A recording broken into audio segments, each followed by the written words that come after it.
is 365 Sports, powered by Sikkim365.com. Keljo, the pitch, and it gets away from Weber. And Oregon State's not covering the plate, and scoring from second base is McCarthy. 365 Sports is presented by IdealMRI.com. High-quality MRIs for $497 or less. IdealMRI.com. Your health is important, so is your budget. Been a game changer. This one's out to center field. It is deep. It is. Oh, my goodness! That did not just happen. 365 Sports is also brought to you by Texas Farm Bureau Insurance, protecting Texans since 1952. And now Emick runs it over Rumsey again, and this one will sail out over the batter side. Mercy. Have you subscribed to our YouTube channel? Search 365 Sports on YouTube. Brought to you by TFNB, your bank for life. He is ready to go against Vance Honeycutt. First pitch swinging. Honeycutt on the line to left again. 365 Sports is turbocharged by Unite Private Networks. Find out more at uniteprivatenetworks.com. The 1-0. Tibbs, right field. Gone! Now here's David Smoke, Paul Catalina, and Craig Smoke. All right, here we go. 365 Sports. David Smoke, Paul Catalina, and Craig Smoke in studio, as we are most all of the time. Sometimes we may travel. Vegas coming up in July. Of course, Big 12 Media Days in Las Vegas.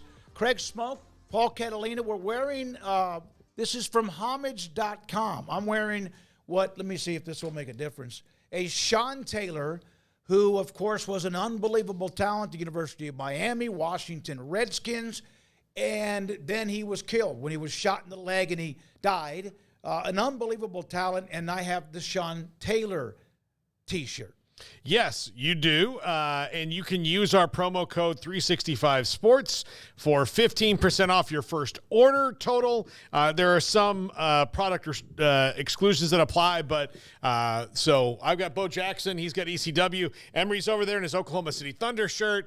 Garrett's got his Warren Moon shirt. Jack's got his Ted Lasso shirt on. So 15% off, 365sports.com. Just follow the link that I put up there in the in the chat. All right, it's homage.com. So we pay homage today to the logo. When I think of Jerry West, he had a nickname, Mr. Clutch. He was the logo. The NBA logo is Jerry West. He passed away today. And a West Virginia great, a U.S. Olympic gold medalist.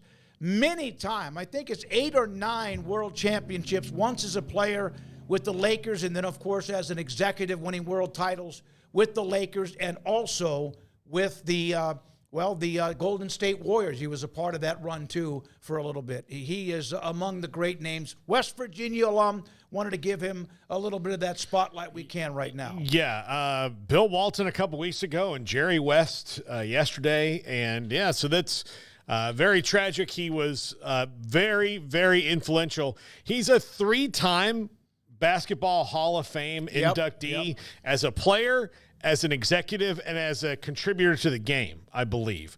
So the dude's in the Hall of Fame. He's so good at everything he did and so important to the game of basketball that they put him in the Hall of Fame 3 times. That is unbelievable. And look, I know this probably ends him ever being on our show, but like Michael Jordan, as important as he was to the NBA, not going to go in as an executive. You know, like that's how Jerry West, Magic Johnson, not going to go in as an executive. A lot of the guys who became executives not going into the Hall of Fame as an executive. That's how good Jerry West was at everything.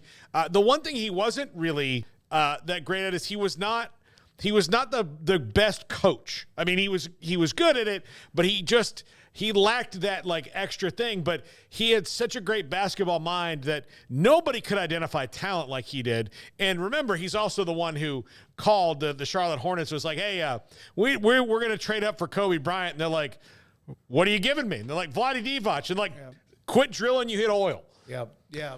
Yeah, it's the passing of the logo. It's a sad day, as he was an immense figure, as you mentioned, and multi-talented when it came to the NBA and the sport of basketball, touching it from every angle and having made an impression or helped the game evolve or brought it along and changed it for the better in a variety of different ways. So, shout out to the West Virginia folks since he was one of their own. But, sad day for the NBA, and that's been a couple, as you pointed out, with he and Bill Walton here in just the last couple of weeks. So, a double duo of dynamic Hall of Fame legends that have, passed here recently, which is just unfortunate, but that's life, right? I mean, 86 years old. He lived a long, fulfilling life, to be sure. And had his hands all over the Lakers and so many other things in the sport. So definitely a legend. That goes without saying, but I didn't get to experience his playing days or much of that, but knew him as an executive, obviously, saw him involved in so many different things, and it's a big loss for the game of basketball. One of the great jersey number 44s, one of the great names that's worn that jersey in sports. One of the note about him is that not only did he trade Vlade Divac to Charlotte to get Kobe Bryant, or the rights to Kobe Bryant, it was a week later he signed Shaq as a free agent. And, of course, those two became running buddies and had a great run when it came to the Lakers in the 1990s and early part of the 2000s. Now, a lot of things are going on in sports. The one part, and I don't quite understand this part, as student-athlete, a protection about employment, there was a bill that was put up. Pete Nakos with the story, he had it yesterday as well. I've tried to kind of back away from some of the legal issues and stuff, but the Power 4, the Autonomy 4 conferences have signed off on this if, in fact, it ever gets past where it is right now. It's called the Protecting Student Athletes Economic Freedom Act, and it prevents them from being named employees, which would seemingly to me be taking away a freedom. Like if you say you can't do something, I don't know if you're protecting a freedom because it's not like being an employee is a criminal act. So it's kind of a weird thing that they're doing. There's an amendment to this that would kind of allow for that was that was proposed by Paul McDonald. You see in the tweet here, that's the Coke Council in the Johnson case, the one that's in Colorado right now, that they approve of, and maybe it'll get in. I still don't think any of these things are going to pass, because to pass both houses of Congress, people have to agree on something. Which they don't do very much of. And it's not even like you could ask them straight up and down, do you agree with this? And they'll say, yes. But what does he say? Oh, he also says yes. Well, then I say no. And then it's over, because it's just how things have gone. So I don't know if any of these things are really ever going to pass, but we're getting closer to those congressional guidelines, guardrails, whatever silly word you want to use. But again, I think this is like the fact that everybody is so quick to the Power Four is like, yes, that's what we want, makes me think, well, that means you're probably going to get sued. Yeah, and it does appear to be just another thing out there when it comes to this minutia, and yet some things more important than others. Craig, your thoughts about it? Nope. I don't really have many thoughts on it. It's I think Paul kind of covered the bases there. I know that the schools are wanting to avoid the employee label as best they can, as long as they possibly can. It's one of their last fights. So if they can find a way to get around full employee status, then they're obviously going to try and do that any way that they possibly can. So we'll see if this is effective or not, but it's another one of those kind of governmental things thrown out there that, like, well, if this person does this and it gets pushed here and this happens, then this could be this way. And there's just a lot of this or that I guess needs to still take place to ensure that happens. So, I guess we'll see how this goes as it moves along here. Well, one of the things, we have a guest today at 3:30. His name is Rob Escobar. Olin Buchanan, who we've had on the show many times talking about A&M football, whatever, with Texags, wrote a story about Rob Escobar. We'll have him on today at 3:30, and it's about tradition, fan commitment, I don't know what else you would say, superstitions. He's going to join us today at 3:30. The College World Series, of course, about to start in Omaha, Nebraska, coming up this weekend.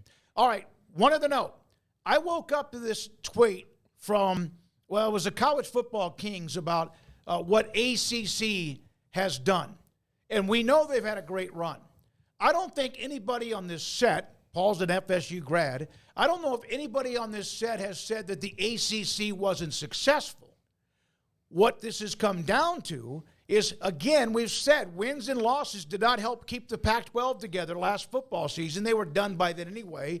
It's not, the success is not right now what wins and losses are about. Unfortunately, in college football and athletics, it's about TV sets, it's about revenue, it's about network commitment and all that. We woke up to this tweet, and then there was a tweet from, I think, Fletcher, questioning many of the writers around the country, included us, which, okay, thank you for that when are you going to show some journalistic whatever and tell the truth about the facts? Well, we've never said the ACC is bad. As a matter of fact, the ACC is fantastic in everything. They're like, look, they've got good football teams. They just have football teams that haven't won a national title in the time that the TV contracts are up. They're half the College World Series. They were half of almost of the Elite Eight this year. They had a Final Four team. Their softball is good. Track is good. Everything is good. But none of that matters.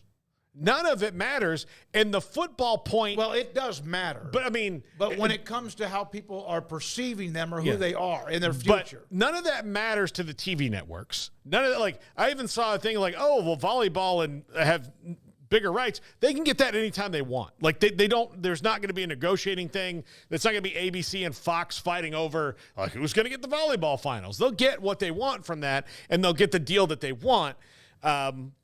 Which is not an indictment of the sports. It's just how those business corporation entities view them. And he makes a point in there that, of course, I agree with. The 13-0 conference champion team was wrongfully snubbed. But why was it wrongfully snubbed? They gave an excuse, but why? Because the SEC was at was going to be the victim. And they're not going to let the SEC be the victim in anything. So the ACC's, why do you think FSU and Clemson are trying to get out? It's not because all the other sports are great. If you asked FSU and Clemson, what do you think of all the other sports? They're like, hell, we're having a blast. Everything's going well. And they're like, well, what about football? Well, we thought that was fine, but guess what? It's not. This is about football. It's not an indictment on the ACC as a league. It wasn't an indictment on the Pac-12 as a league. It never should have been an indictment on the Big 12 as a league. For all these shakeups, it's about TV and ratings and revenue. That's what it's about, and what you can either make the powers that be believe or prove with numbers. And unfortunately for the ACC, they're on the short end of that stick right now, and it has nothing to do with everything that they did in the other sports. Yeah, I've got a couple thoughts on this. For one, I think people get immediately defensive over this, and really all he's saying is, are they a second tier in sports? Clearly not. No. They're not. They're not holding second fiddle to anybody as far as athletic accomplishments go. So I don't think you look at this and necessarily say, like, you don't get it, you moron. It's like, I think it's taken ways now because of what we talk about constantly. It's like, we immediately go to thinking about money, which I think kind of sucks. That's everything now revolves around, you don't make enough, you don't matter as much. And that's what we've just relegated everything to at this point. So, yeah, the ACC's having a hell of a run in athletics. And as far as being a second-tier conference, no, they are not a second-tier conference to anybody. If that's the conversation that you're trying to have, then, yeah, they're definitely in the upper tier as far as actual accomplishments go, or actual on-field, on-court momentum. The things that at least I watch for, actually. But the off-the-field stuff is a different conversation. And, yes, you are in a second tier as far as that goes because you don't make as much TV money or have as many primetime spots or what have you. So which conversation do you want to have? Because I don't know exactly what their original point was. I tend to think that it was about the athletic accomplishments, but I know that it also plays into the other conversation about not feeling as worthy or not getting the same amount of money and all those types of things. So, yeah, on field, that's great. But it also reminds me of, like, the Oregon State fan I see constantly who's like, we're great in women's polo this year. How are we not getting into the Big Ten? Like, you know what I mean? It's like, because that's not what moved teams to the Big Ten, was that they were just strictly on the field good. So, yeah, it's about more than just winning. Winning's great. The ACC is doing a lot of winning. That can't be argued, and they are no second-class citizens when it comes to actually winning. But the conversation about realignment and all of those things has nothing to do with winning at the biggest level of the conversation. It does on the lower levels because that's what can propel you to get that call in realignment. That's what can boost your profile to TV networks and can create some of that money that closes a gap. So winning does matter, but it's just two different conversations. Yeah. It's an off-the-field conversation and an on-the-field conversation. And unfortunately for the ACC, as good as the on-the-field is, that doesn't change the fact that Florida State still doesn't like it there. Miami probably doesn't want to be there.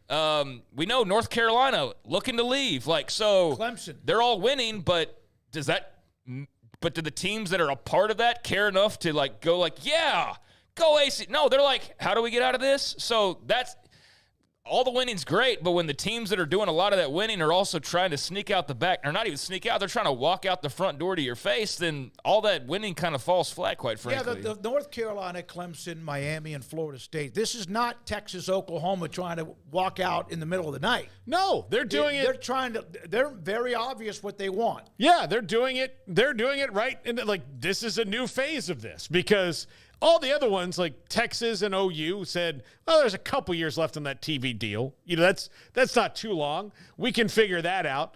The Pac-12 was expiring, so other than what the money that they lost that goes to Oregon State and Washington State, that's essentially their exit fee, right? Everybody's going to have to pay one. Florida State and Clemson are suing right now because they are trying to, force a negotiation on what the price is. No one in Tallahassee or in Clemson, South Carolina, think that they're walking out the door for free. I mean, they'll try to find those little loopholes that could, breaches of contract and whatnot, but this is all about that. And if this tweet is right, the college football that one tweet, but the one that was sent to us where we were tagged in it was, when are we going to tell the truth? Like, well, it's not like we've been lying about them. I mean, we're just saying, like, look, like Craig said, if it was all that great for the teams that were in it, then why are they trying to leave? Yeah, it's two conversations. Craig is right. There's the facts of winning. It's there. They've had a great year as a conference. But then, on top of that, there's the secondary conversation, which has dominated sports really for the last 2 or 3 years. Not that you don't celebrate championships. Michigan sure did. Georgia year before, whatever. It's a different story. And that doesn't mean because they've had success that it's still not looked at as a tier or second tier when it comes to revenue in college athletics and the power among what's going on with TV networks and how the future of college football has been shaped. There we are with that. All right, Luke Fletcher, by the way, is the one that responded to that by then asking us to show some journalistic skills and values by telling the truth. Well, there's the truth. Wins and losses, there it is. As far as the pecking order in college athletics, that's an argument that I think will be going on for quite some time until either they survive and move on or they're broken up, and I hope that they're not broken up. All right? Now, the University of Miami, speaking of which, their president is leaving to be the president or chancellor at UCLA. His lifestyle is really not going to change all that much. Just, it's a dry heat compared to humidity. Mm-hmm. Like, that's the only thing in his life that I think is going to change. LA and Miami are, if they wanted to say they were sister cities, they could totally pull it off. Yeah, no, they're very similar. As a matter of fact, most of the good plastic surgeons live in those two places. So if you were going to get like a facelift and you'd be like, you can go see Dr. Rosenstein in Miami or Dr. Rodriguez in LA, they'd be like, Rodriguez has an opening. I'm going to fly out there and get my facelift. Yeah, they are very similar in many, many ways. So he takes over the job or will be taking over the job on January of the start of 2025. Board of Trustees have now, Joe Echeverria will be the acting president at the University. By the way, and this was brought up just now by Conundrum in the chat room. The Miami Prez is leaving the ACC for the what now? The Big Ten. Okay. I mean, great. Way to go, Conundrum. Conundrum, thank you very much. Yep. Very, very well said. Yeah, I mean, you can draw those lines for sure. May mean something, may mean nothing. Time will tell on that, but it is something that you raise your eyebrows at a little bit because it's just yet another move being made from the ACC to the Big Ten, and there's others that could perhaps occur as well. So if you are super into realignment and trying to connect dots, then yeah, that's one that you can kind of raise your eyebrow a little bit at. There's also the possibility that I just prefer to live in LA than Miami. There's that too, but I know that that's not what is it was going to make for a more fun conversation. So yeah, if you want to try to look into this, there is reason to, or there's there's a basis to look into that and wonder, could that be another sign of just kind of the way things are shifting right now? At North Texas, Stone Earl has left the football program. This is from the North Texas Eagle. I looked at his stats last year. He threw 40 passes. He has not played a lot in 21, threw 155 passes, 13 touchdowns, but he is no longer a part, at least as of now, of the North Texas football program. We got to remember, even though we have not really seen a lot of movement, that there are still players as we hit the summer who have some decisions to make on where they end up. Yeah, Chandler Morris is the starter there at North Texas this year. And so, Steve Earle leaving. I think he's Stone Earle. Steve Earle sings. Stone Earle is leaving and, hopefully finds a spot to play. And, he didn't play much at North Texas. And then when Chandler Morris comes in, and he's played at Oklahoma and TCU before then. So kind of the writing's on the wall there. Yeah, I mean, a guy who's just not going to have a starting job who probably wants to play, and he'll have to find some playing time elsewhere. I don't think this is any type of a seismic move that really alters much of anything, but I remember him a bit during his recruitment. Good luck to him. Have no idea what the Chandler Morris experience will be like for Eric Morris in the Mean Green. But I know that they lost a lot thanks to the transfer portal. They had some pretty good players that got poked away.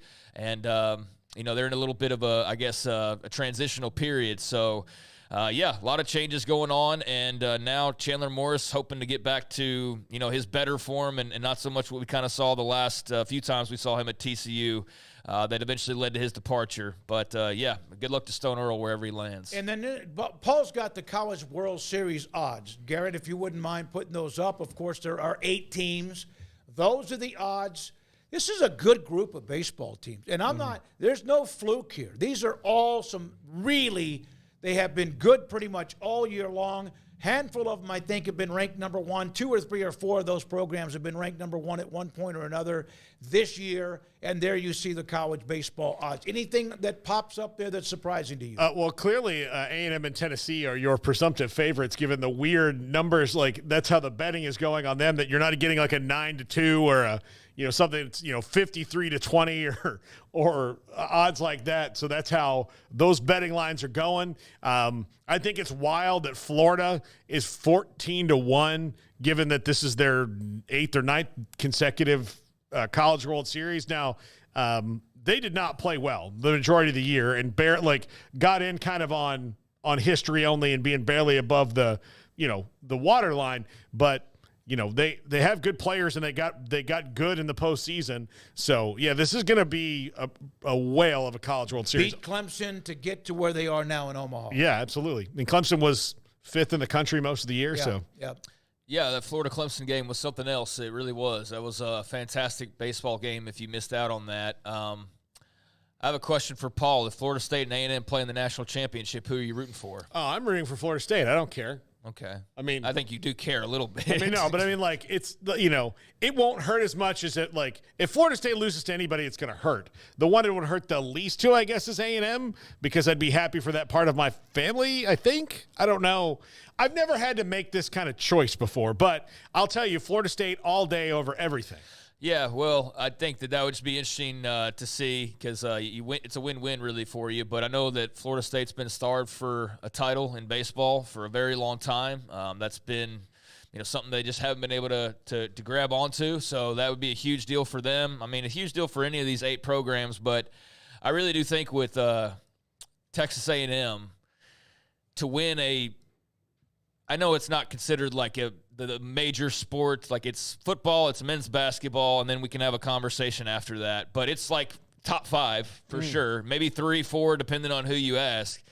I think A&M winning a baseball title would be a massive deal for that school, like a massive freaking deal for that school. At a time where they're getting poked at a lot, and football's been kind of a running joke and things like that. To go and that was an awesome hire of Schlossnagle, getting him from TCU a couple years back. He's been worth the money. They're really good, and I keep thinking about what a celebration that would be, because I've seen them win a women's basketball title, and that's about the extent of it. So I know that would be a big deal for them. But yeah, it's a great field. It's obviously very southeast heavy, excuse me. And ACC, SEC dominated. So, a lot of bragging rights at stake, and I'd imagine a lot of familiarity just because you got a lot of schools from, the same lower right square of the country. Well, speaking of A&M, we have a guest coming up in the next segment, Rob Escobar. He's a fan that was in the middle of doing something that most people or a lot of people do in between innings or in between quarters or whatever it is, whatever sport. On the phone with a friend as they were getting beaten 8-4, and 41 minutes later he left what he was doing that should have just taken a few seconds. We'll have Rob Escobar coming up next. Also today, Brandon Marcello at 4. Rob Dauster, I spoke with him earlier today about the Dan Hurley decision, which I know was a couple of days ago, but also about Jerry West and the passing of the logo. Also, Rob Bolton today, as we'll have our U.S. Open picks. I'll have my Big 12 rankings, the preseason rankings. We'll have that at about 5 o'clock today, and Paul's top 5. This is 365 Sports. PettyClinicalOT.com. Dr. Kent Petty can help you become the high-performance man you want to be, need to be, and used to be. How can he do that? Well, you contact him. He will then give you kind of some direction, a consultation, so to speak, if you have any of these, symptoms. ED, your sex drive is not the same. Your focus and energy, not the same. You just don't feel right. You're lethargic. You might have even gained a little belly fat or kind of pouchy in certain ways, and yet you're exercising and eating very well, like very smart. You have a great diet. So sometimes your testosterone, when it drops, can create some of those symptoms, and if you have one of them or some of them, Dr. Kent Petty, go to the website, pettycliniclowt.com, contact him, and then they will set you up to get an appointment to get your blood drawn. He gets the results, and if your testosterone level is too low, he can put you in a program for you to become, to help increase your testosterone, for you to become the high-performance man you want to be, need to be, used to be, at pettycliniclowt.com. Make this the summer of Jeep at Allen Samuels in Waco. Get a 2024 Jeep Compass under $30,000 or save $13,000 on a Jeep Grand Cherokee Overland. Visit Allen Samuels in Waco today. Come by. Let's be friends. It's Dodge Power Shot Days at Allen Samuels in Waco, where the thrill of the drive meets unbeatable savings. Feel the adrenaline as you conquer the road in a 2023 Dodge Durango RT, now with a jaw-dropping $12,500 off. Or unleash the power of the 2023 Dodge Charger Challenger RT, now available with remarkable $11,000 off. Feel the rush of pure performance and style as you dominate the urban jungle. Don't miss your chance to experience the thrill of Dodge Power Shot Days. Hurry in and claim these incredible savings before they're gone. Come by. Let's be friends. Stepping into the boots of a U.S. Army officer can add confidence and leadership skills to your son or daughter's career path. See all the things they can achieve in our boots at GoArmy.com. U.S. Army Waco Recruiting Company, 254-598-8131 or 254-776-1543. At Ideal MRI, we feel blessed to be part of the Waco community. We're a small family business here in Central Texas. At times like this, the cost of healthcare has never been more important. And unfortunately, significant illnesses and injuries still occur. And that's why Ideal MRI is open and here to serve you through this difficult time. So if you need an MRI, ask your doctor about Ideal MRI. You can schedule online in minutes at idealmri.com or call 833-IDEAL-MRI.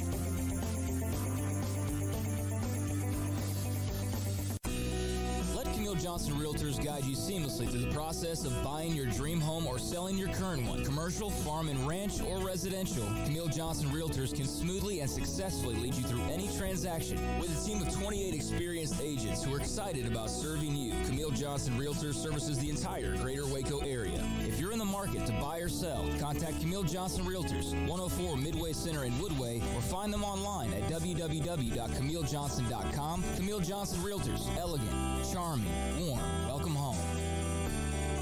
Parenting is full of surprises. You never know what to expect. So after our son was born, I called my Texas Farm Bureau insurance agent to set up a life insurance policy in case something happened to me. Sawyer is now 2.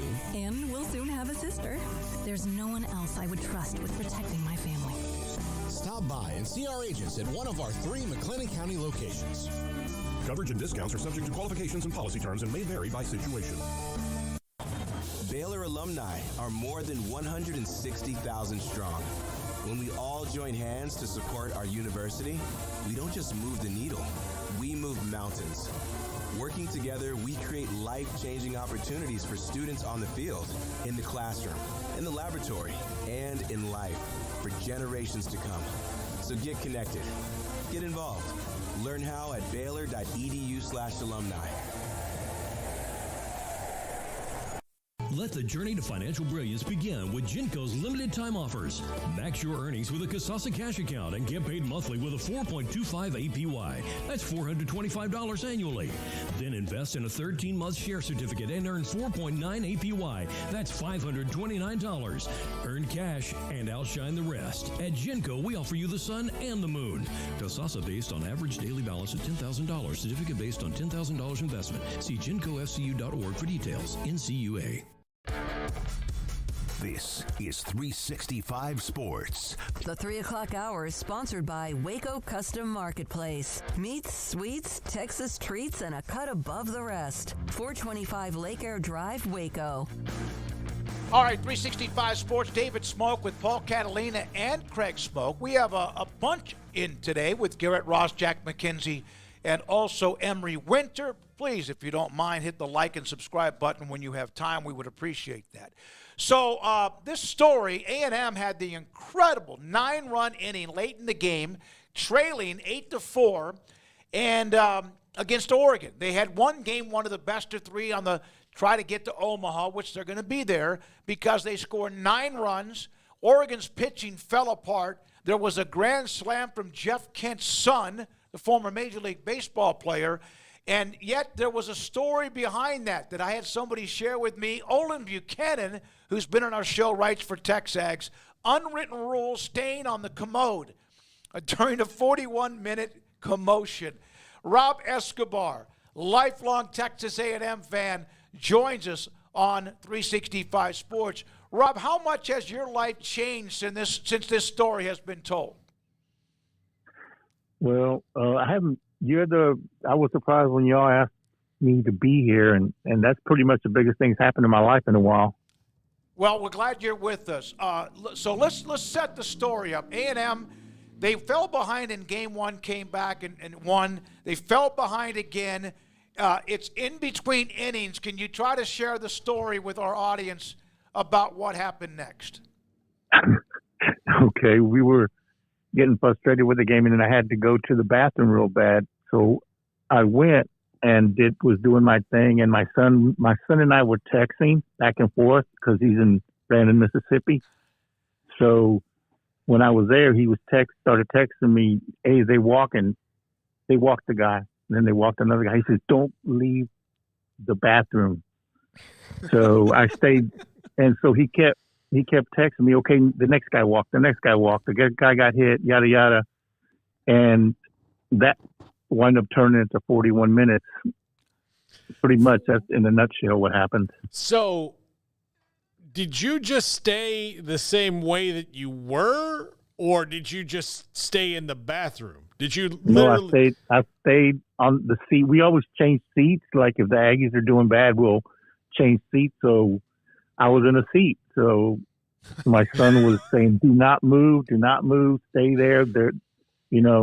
The walks are coming, hit player, So nothing changed other than, so it was the same. So I'm trying to be, I know. I'm trying not to be too graphic. You know what I mean? Yeah. I'm just so. That would be nice, Rob. Yeah. So, yeah. Yeah. Okay. Good. That clears it up for me. So you're sitting on the toilet for 41 minutes, and probably several of those minutes had nothing to do with why most people would sit on the toilet, right? To do number 1 or number 2. How did you have is your butt sore that night or the next day? My sciatica acted up, that's for sure. Yeah. Is this the ultimate giving it up for your favorite team as a fan? And how do you explain you just said, okay, I'm going to sit here for 41 minutes? Well, we've always done that as a family. Like we'll have barbecues and things. And if the Aggies are doing bad in baseball, football, pretty much any sport that's on radio or TV, and somebody goes to the kitchen to don't come back out. We'll be on the deck. Don't come out. They're doing good. And that's how we do that every time.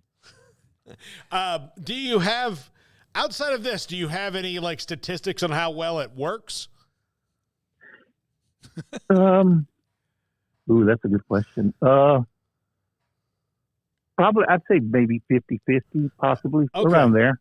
All right. Well, look, it's worth it. I bet the last couple of football seasons have been hell on you. Oh, man.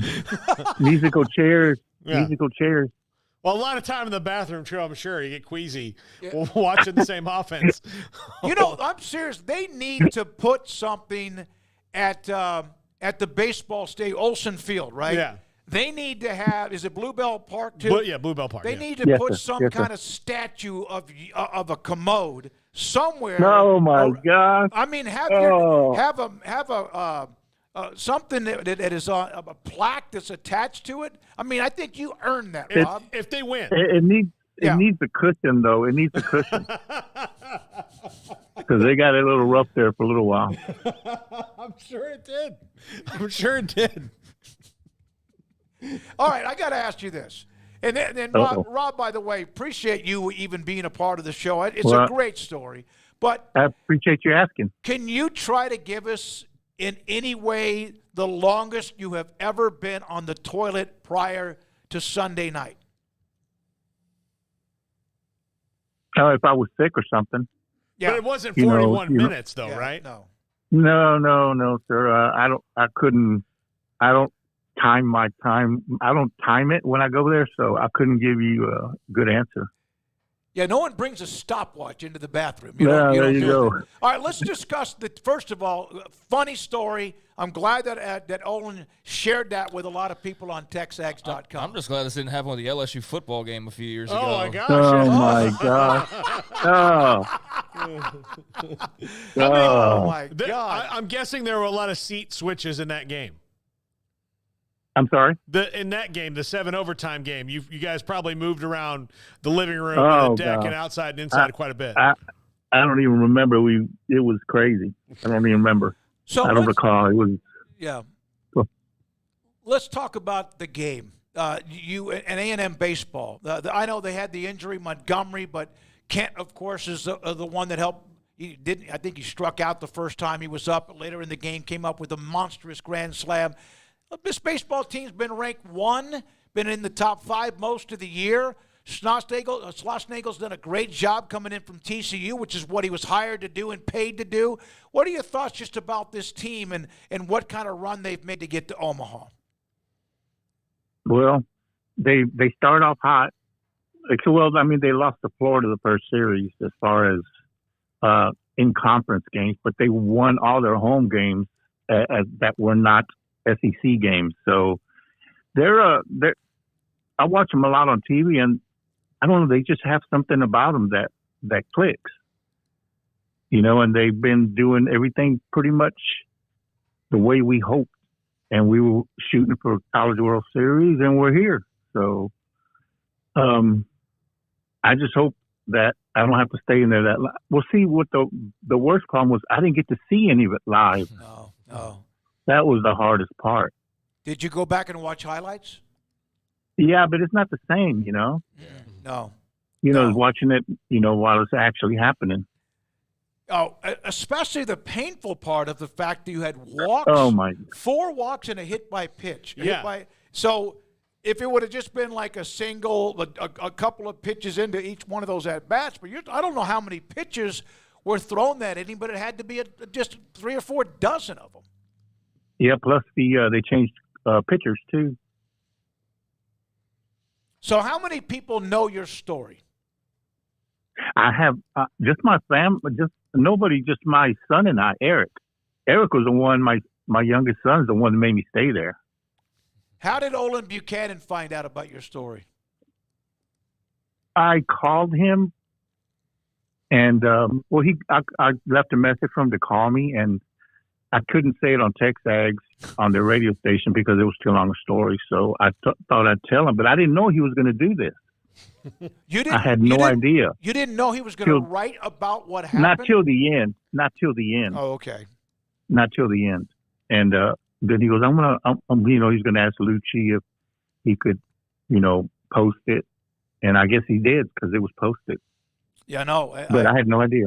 No, it's posted. It's out there. It's up there, and now we'll put this segment up too. And we have a pretty nice, substantial audience coast to coast. So I think that's going to be learned even more. Craig? Hey, Rob, I was reading Olin's story and reading about some of the health issues you've been dealing with, and hopefully you're doing really well. Just part of life I know and understand. But I mean, that combined with your love for Texas A&M, I know if you're not an Aggie, you don't really understand it, but I know, just having lived in the state of Texas, the heartbreaks and triumphs and things like that for A&M, but that there's, part that sometimes just feels like it's missing, like not being able to get over that hump. They've won national titles in track and women's basketball. What would a national championship in a sport like baseball mean, you think, for yourself, other Aggie fans out there? Just how monumental would that be? And I know they got a long way to go there, but just they're in Omaha, they got a shot at it. How would you describe just kind of the anticipation and what all that could mean for Texas A&M? It would be great. It would be awesome for them to win it. I know I would be really, because I've been waiting for a while for them to win it. And that's probably the most frustrating part, is waiting for them to get there to win it. I can't remember if they've ever won it or not. I'm not certain. You're talking about baseball?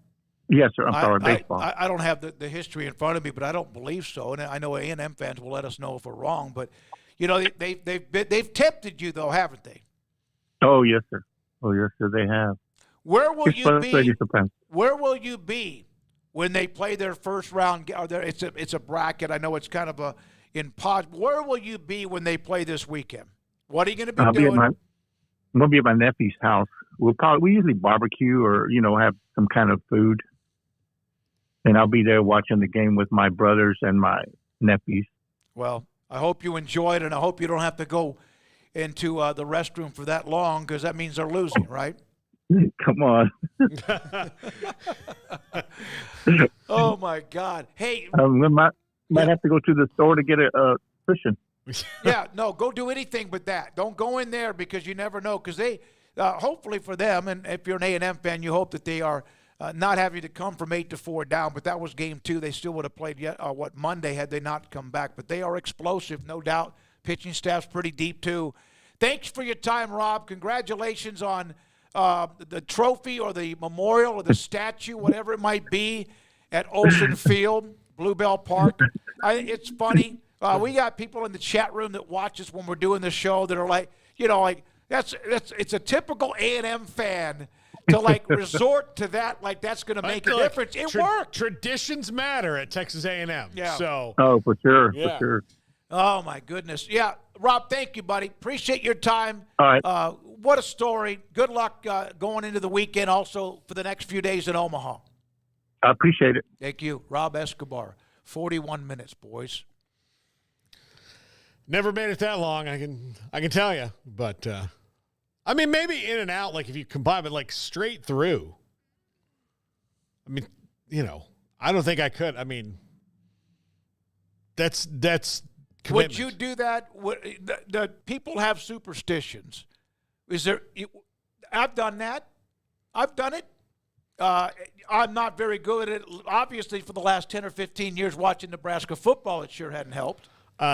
Look, I can't criticize any superstition because, I have a wife who has a million of them, when it comes to watching Kansas.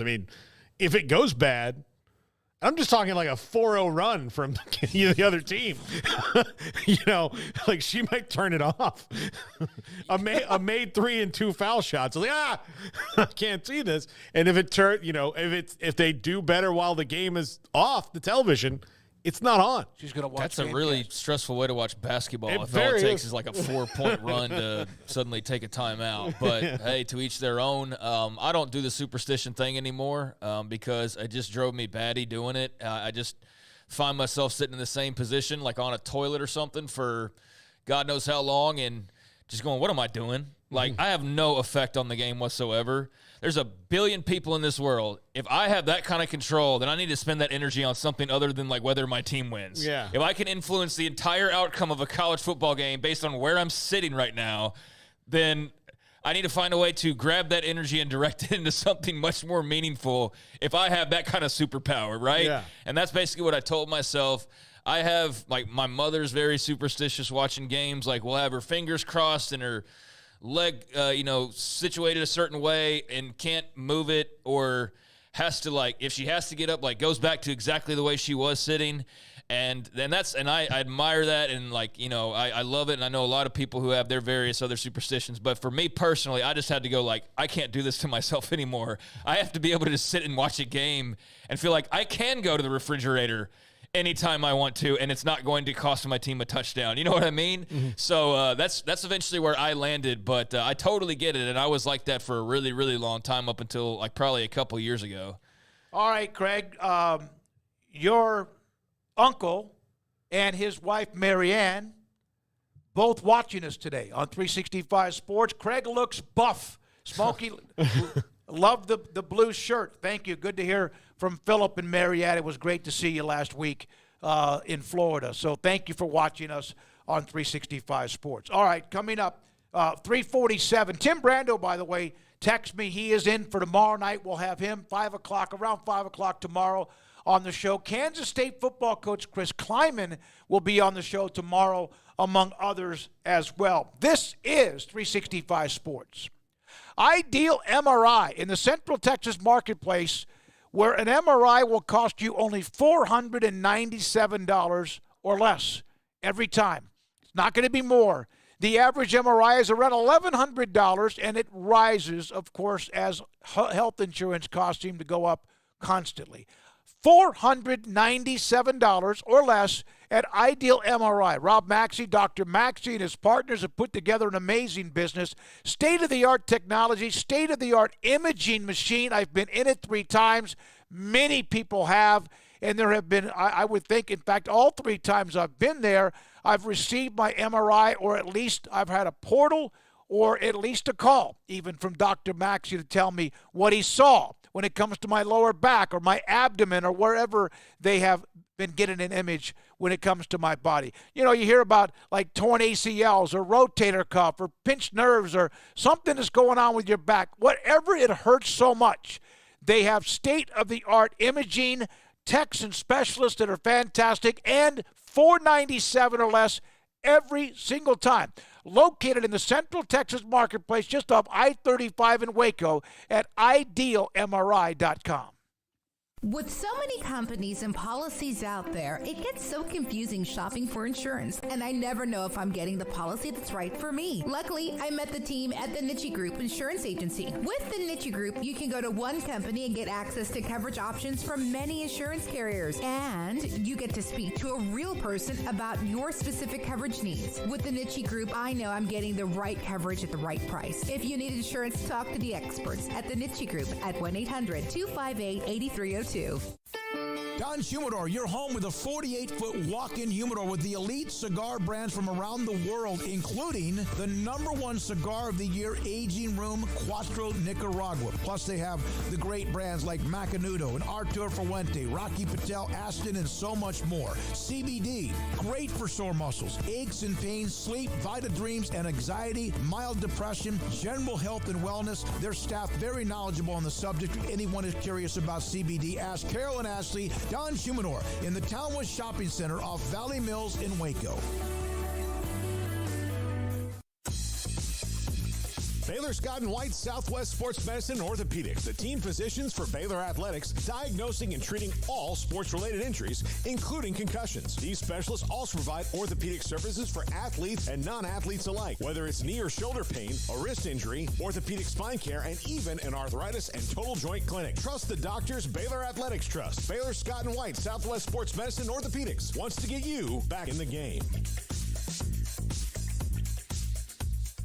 Waco Custom Marketplace is your hometown grocery store with a full-service butcher shop and bakery. Hi, this is David Smoke. The butcher shop can take your customized orders for seafood, pork, and poultry and custom cut your favorite steaks from bacon wrap fillets, sirloin steaks, bone-in ribeyes, boneless ribeyes, and even prime rib. Cut specifically the way you want, the thickness that you want. They're all delicious. They have Norwegian salmon, mahi-mahi, catfish fillets, sliced ham or turkey, variety of cheese, and several options of sausage links, and even regular jalapeno or cheese snack sticks, fresh chicken breast or whole chickens, sliced bacon, pork chops, and ground beef, marinated beef or chicken fajitas, and always large briskets and tri-tip available, plus fresh vegetables. So the great product, customer service, and tradition continues at Waco Custom Marketplace, a full-service butcher shop and bakery, open Monday through Saturday. The Bauer family, Waco Custom Marketplace, 425 Lake Air Drive in Waco, or WacoCustomMarketplace.com. Carry On Solutions is a full-service IT management service provider and provides professional services for businesses servicing clients in the U.S. and globally. They are authorized partners with Microsoft, Quest, Veeam, NetApp, HP Enterprise, and Cisco Duo. Whether you are outsourcing IT services, merging companies, or wanting to tackle cybersecurity challenges, contact Carry On Solutions. We are IT. Call or email Dave at 832-437-0138 or sales at Carry On Solutions. That's CARRION Solutions.com.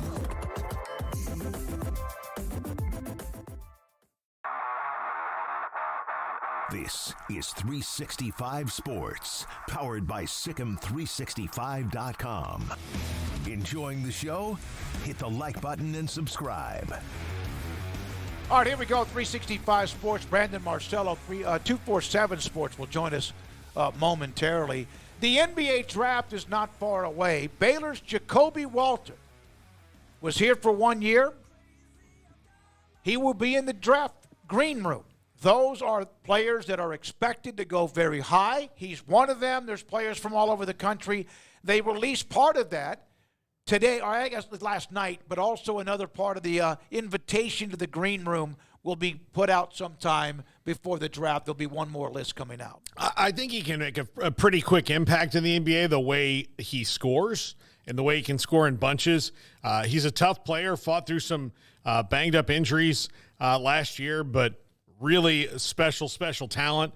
And he's probably a lottery pick if they're inviting him. I mean, that means those teams in the top 15 are, listing Jacoby Walter as someone they'll take. This draft is going to be a little different because there's not a Wemby in it, that's for sure. And there's not any of those guys that, like these are how the top three is going to shake out depending on, that. It's more of a crapshoot than it has been in the past. So it'll be interesting to see. Jacoby could go anywhere probably from about 5 to 15, and from what I've seen. I don't watch the draft, Craig, as much, and it's not because I'm not interested in who goes where. It's just I don't know where they really are going, because we've talked about this, where you get drafted by Memphis, wearing a cap, and 5 minutes later you're part of the Sacramento Kings. Well, it'll be interesting. They're doing 2 nights. Night 2, we'll have round 2. So that's, I think, probably based a lot on Bronny James, if I had to make an assumption as to why I do that, because otherwise I don't think many, except for sickos, are watching that, which, hey, salute to the sickos, but I don't think most people care about a lot of players they've never heard of. You get that lottery fix on night 1, and I think, even that's kind of not even what it was at one point in time, because, there's Donovan Clingan. Yep. There's, Ron Holland. There's Jacoby Walter, but I don't know how popular those guys really are. And then there's a bunch of foreign players, like half the green room's probably foreign guys. Another Frenchman's going to be right there at the top of the picks. So I don't know what the popularity of the NBA draft is. It's certainly not what it was compared to when I grew up, and it was mostly still American players, and it was just a different era, so that doesn't make it better or worse necessarily. It was just different.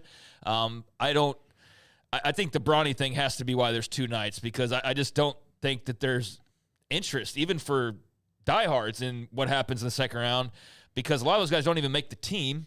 And as Paul said, I think just the general issue I have with the NBA draft, because there's years where I get gung-ho for it. There's years like when the Mavs pick Luka Doncic, I was all over that. But there are times where maybe I don't have that vested interest, that I'm a little harder to pull in and reel into to watch. And part of the reason why is because of the calamity of just nobody knows where the hell they're actually playing until like 2 days later, when the league rules allow. And that's all it is. It's the league rules are set up to where, the trade can't officially go through right then. So you have to wait for the paperwork and everything to process. And then that way Kobe's finally truly a Laker. But even though he's not on draft night. It's so he's doing interviews with the Hornets hat on, and there's plenty of other examples. I think that's just so goofy. I don't know why they have not, and maybe they have. I just don't follow the NBA closely enough. I do think maybe they have tweaked that a little bit, Craig. But it was, if they have, great. But I just know that for me, whenever I would watch mostly, that was always something that bothered me. So they're trying to tweak it and see what they can do, and maybe night 2 becomes a rousing success. But good for Jacoby Walter. That's my main takeaway. I don't know a ton about the foreign players that are involved, so I got to do some research on those guys just to have a better feel for that. But don't think he's also guaranteed to be a lottery pick just because of this, although it would lean that way, because they're going to have more than lottery numbers that are in the green room. It's going to be like 20-plus guys, because I think they invited the 10 or so they've invited, and I think there's another 10 or so. So there will be some guys that don't get in that lottery. But, I would imagine they all get called on that night and get to walk the stage, and that's what you dream of, right? So Jacoby Walter can do that. That's incredible, and good for him. What an honor. Here's what I think about that rule. Like the way that they do it, I know that you want to do your own unique thing as every kind of league, but the NFL has crushed the way the draft is presented on television. In the sport with the second most excitement when it comes to professional drafts, because baseball's trying to spruce it up as much as they can, but the problem with baseball is like now with the second pick, a high school kid that you've only heard of if you're either a huge baseball draft nerd or you live in that town. Like, that's it. So they can't really do it. Hockey's the same way. I mean, hockey and hockey, those guys play maybe a little bit quicker, but they're not as popular, so they can't really play it up. But the NBA, most of the guys being drafted, even the foreign ones, will have enough press to where you know, especially globally of watching the draft, it would be nice to just have Adam Silver walk up there and say, the Milwaukee Bucks have made a trade with the Orlando Magic for the 9th pick, and with that pick, they picked this dude from France. Like, that's all they have to do, and it's like when it's presented to them, they're like, well, it's the rule. Like, all you do is make the rules. Yeah. I think the biggest problem with the NBA draft, honestly, as a viewer, is the tipping of picks. That's awful. That's awful. What's Woj and Shams and all those dudes, like, they're so far ahead, and they start out so far ahead so that by the time you get to, like, pick 5, like, they're way ahead. Like, they add more and more ahead of time to where you're, like, at pick 21, and they're announcing pick 30. And, like, I know I'm probably exaggerating a little bit, but not really. No. Like, they get so far ahead because they're in the green room, and it just – you know, well, don't look at Twitter. Well, like, isn't that part of the fun is watching along on Twitter and watching along with an event? Not like – it's not because there's a delay of a few seconds on TV. They are so far ahead.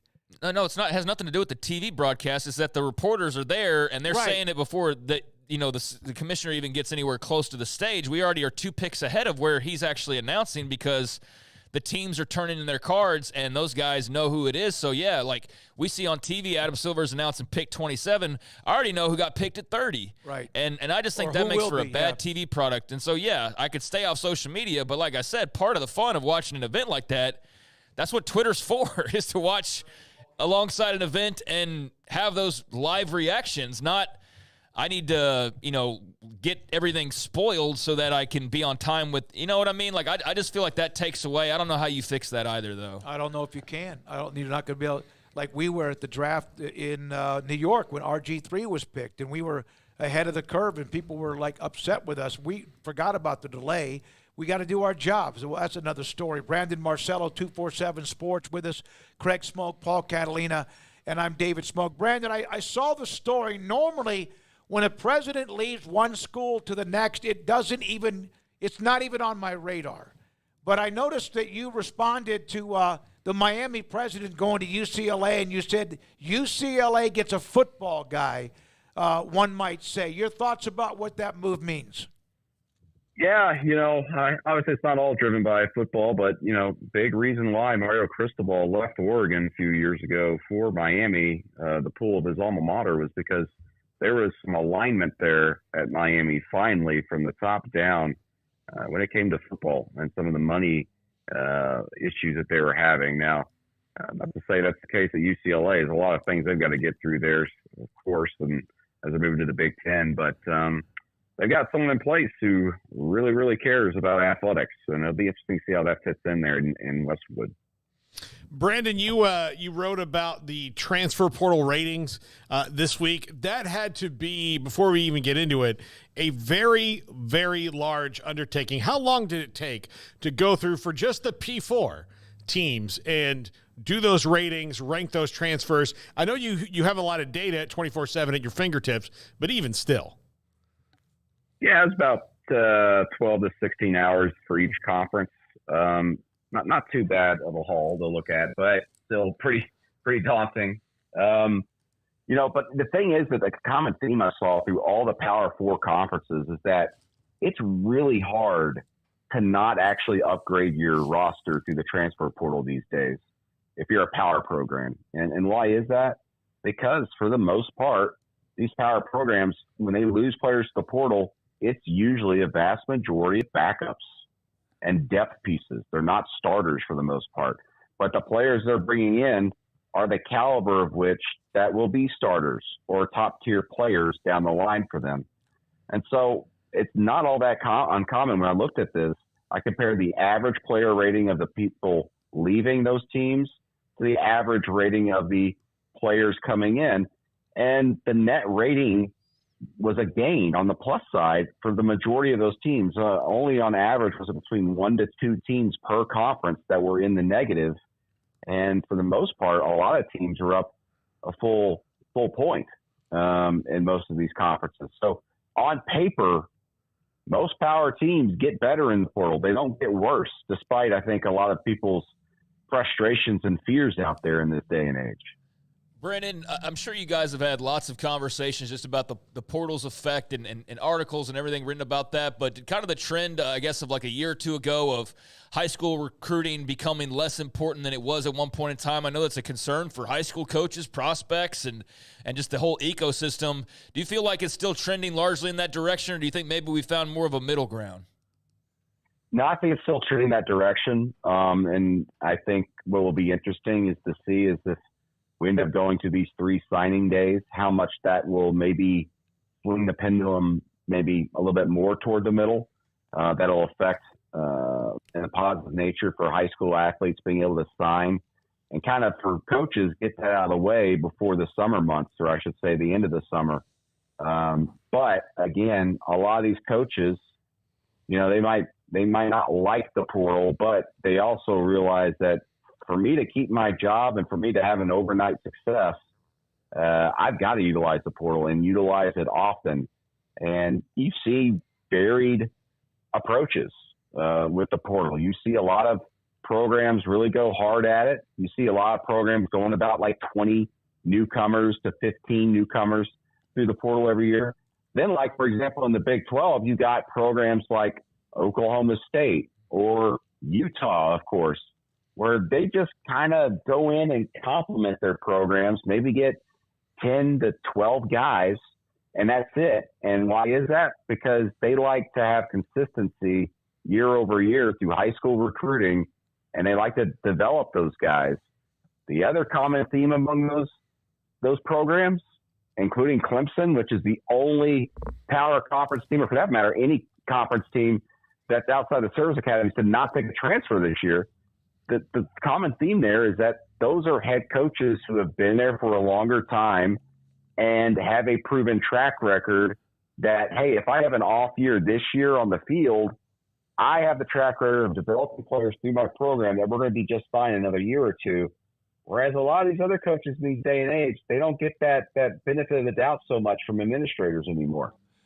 How much a percentage of the autonomy for schools in the portal are from other autonomy for schools or group of 5?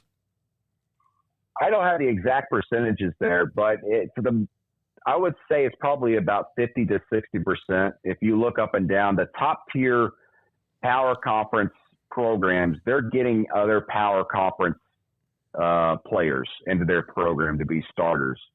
Now, what's really hurting these teams in the portal are the group of 5 programs, obviously. They're the ones who are losing their star players. Rarely do the star players leave power programs to go to another, unless it's a lower tier Power 5 program going up to an upper tier one.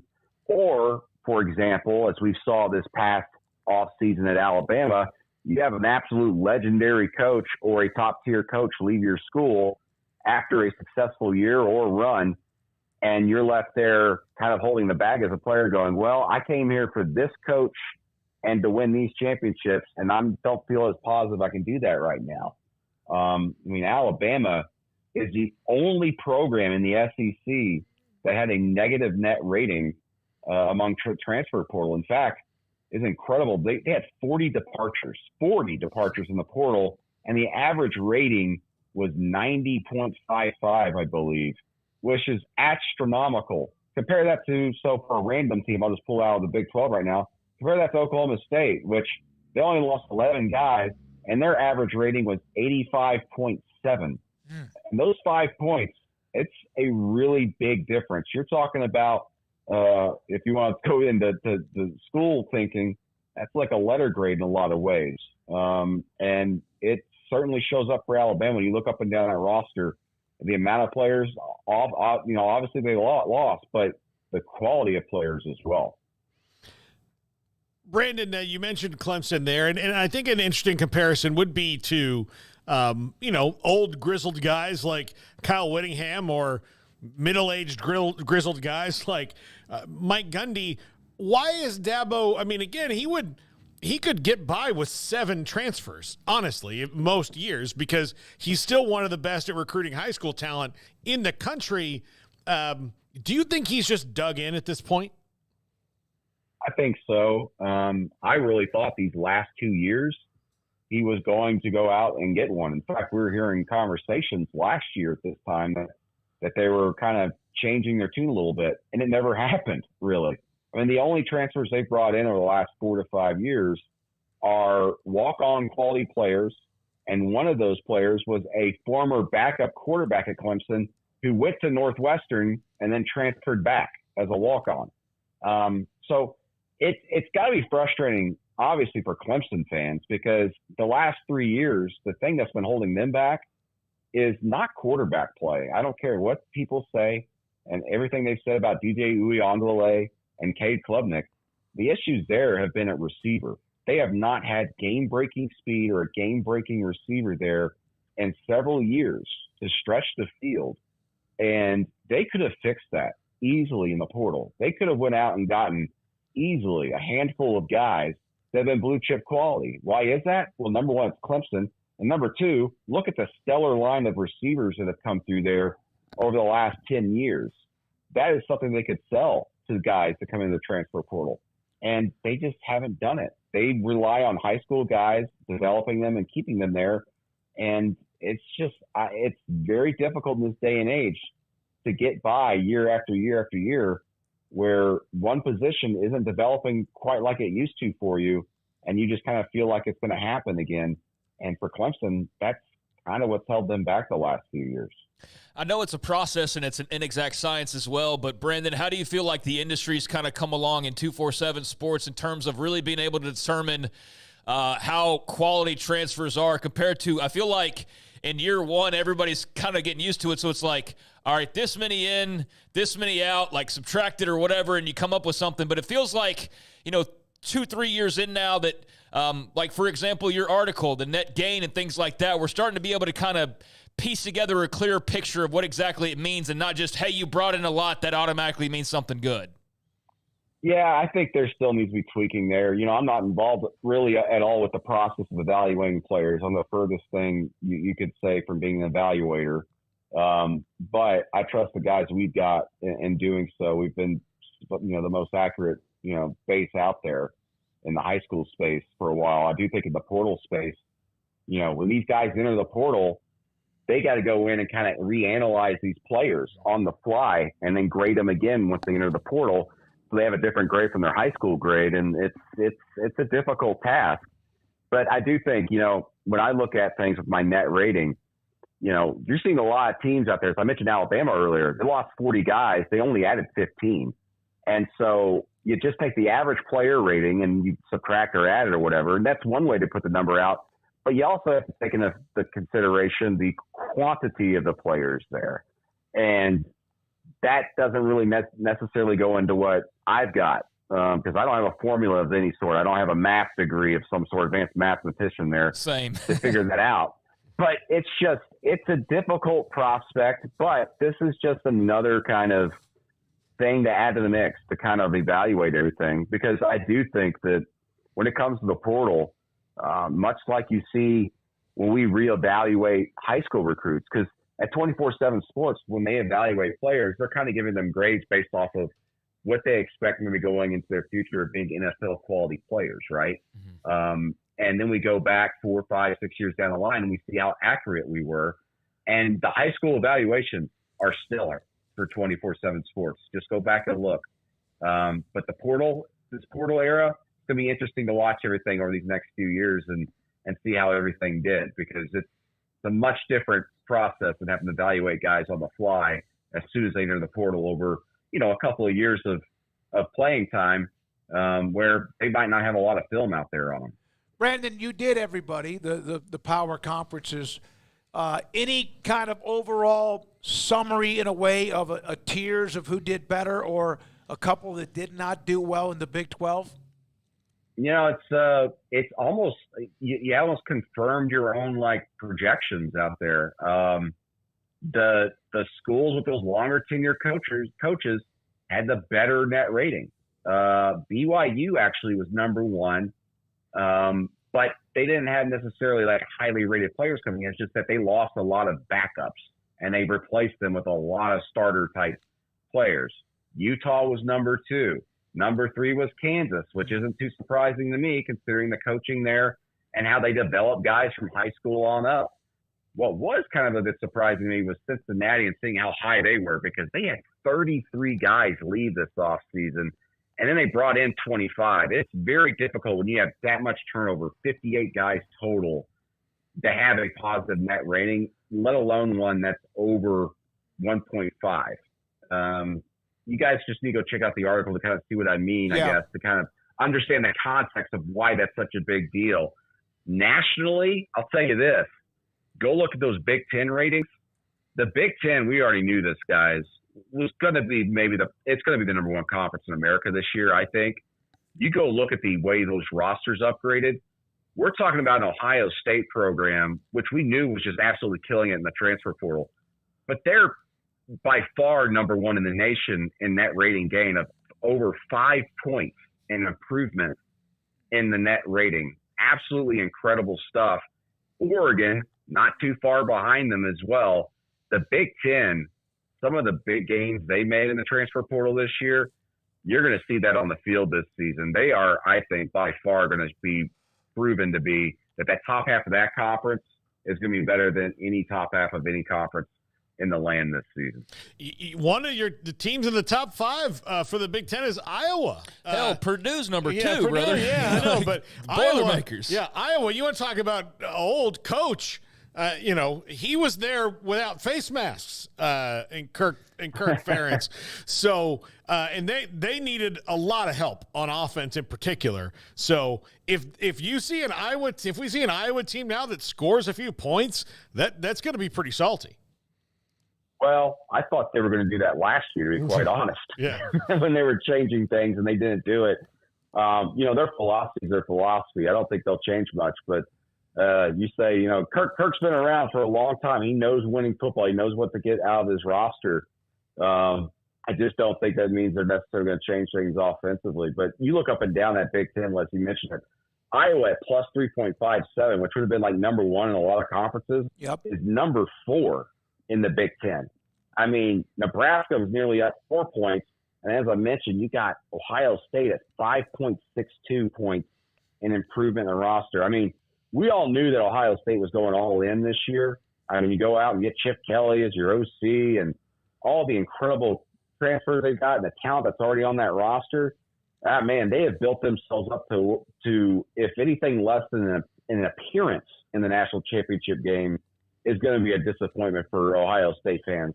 And boy, could you imagine if they lose to Michigan again? I mean, you might be talking about legitimate fan uproar over a 10 or 11 win team at Ohio State about wanting to fire their head coach. And it seems crazy, but with everything they've got in place right now, boy, the fans would have some ammunition. Well, and especially with Michigan winning it all last year and a coaching change, and if they can't beat them now with Harbaugh gone and they didn't do much in the portal as far as that plus or minus. I saw that number you have there. They were a negative. Brandon, again, it's Brandon Marcello, 247 Sports. It's a great story on the transfer portal recap, the plus, the minuses. Thank you very much, as always, for your time. We appreciate it. When or do you get any break between now, media days coming up in the month of July? Late June. Actually, we booked it yesterday. We're going to go to a wedding and go spend a few days on the beach and then come back July 1st and prepare for media days. Yes, sir. We'll see you there. Thanks, Brandon. Thank you very much, as always, for being a part of the show. See you guys. Brandon Marcello, 247 Sports, CBS Sports, with us. It's a hell of a 12 to 16 hours per conference.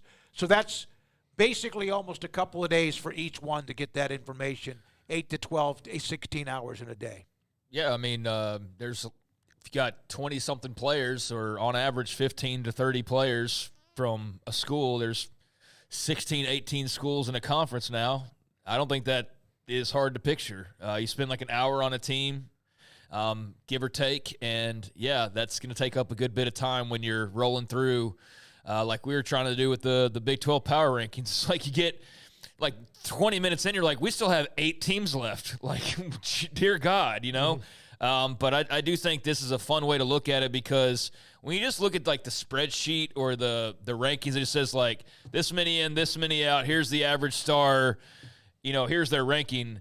It does not tell you the whole tale. It just tells you like a sliver of what that actually means, whereas this goes in depth and lets you know like where the quality is coming from and what kind of quality you got. It's not just based, like I was asking about, on, you know, you added 17, you lost 9. Right. That's a gain of 8. You rank highly. It's like, but who were the players, though? Like, did the 9 guys you lose were starters and the 17 you brought in were from, like, the lower, you know, level below, and now they're, like, backups, basically? Or did you bring in, like, just studs? Did you lose studs and you didn't replace them well? So I think this is another – there's so many tools out there now. Like, everything's got a – you know, some number formula when it comes to college football. Like, you could easily lose yourself in all of the numbers. But I do think, like, there's a lot of value to a lot of those things. And this here, I do think there's a lot of value in kind of just parsing through the noise and saying, like, here's what this really means. They added 17, they added 9. They had a really good D-line class they brought in. That's where they focused. They shed some dead weight. And they gained here even though they lost 8 more players, because the quality of players they brought in is better than the guys that they lost. And that helps paint a much clearer picture than just saying 17 in, 9 out. Oh, my God, they lost 17 players, and they've only brought in 9. Well, that doesn't tell the whole tale. I would also look at, like, if you're ever, like, looking at your team and freaked out, like, oh, my God, we lost 12 players. Baylor did 1 for 1, as a matter of fact. They lost 15, they brought in 15. Like, exactly. 1 for 1. And if you're freaking out about the 15 you lost, watch where the 15 go and where they play. Because there were a couple I remember looking at last year for a couple teams going, oh, man, that's going to be a tough loss for them. They go to the next place and they're a 4th-string guy. And you're like, well, we didn't play there. So there's all – I think Carl Reed told us this a few weeks ago. There's a reason for most who get in the portal. Mm-hmm. And a lot of times it's playing time that they're not getting. There's Isaiah Bond. There are, you know, Will Howard. There are some of those stories too.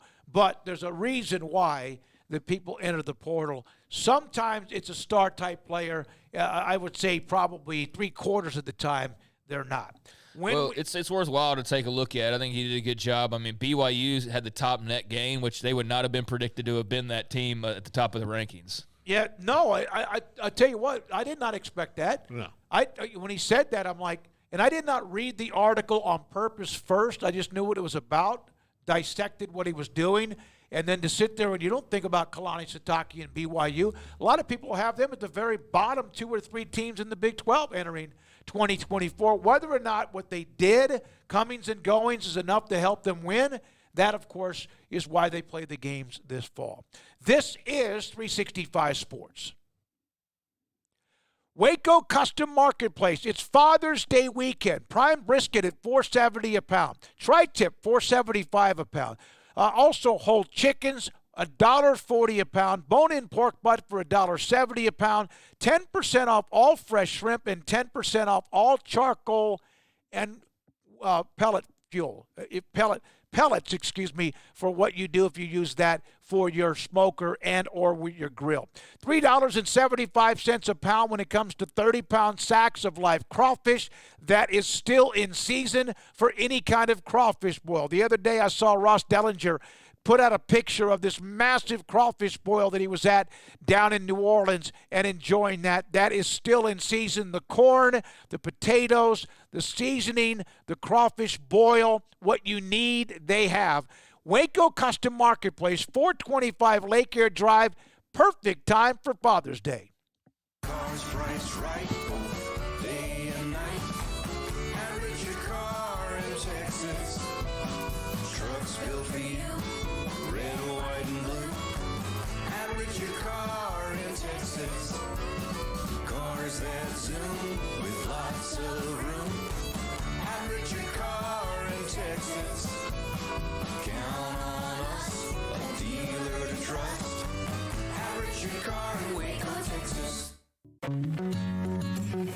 Established in 2007 and independently owned, Alliance Bank Central Texas is committed to helping families and businesses meet their financial goals. From their tellers to their board of directors, they know the importance of superior service and competitive products. Customers have confidence knowing that their financial needs are in good hands. It's your bank, Alliance Bank Central Texas, with 2 Waco locations, 4721 Bosque Boulevard and 191 Archway Drive on Highway 84, and at AllianceBankTexas.com. Member FDIC and equal housing lender.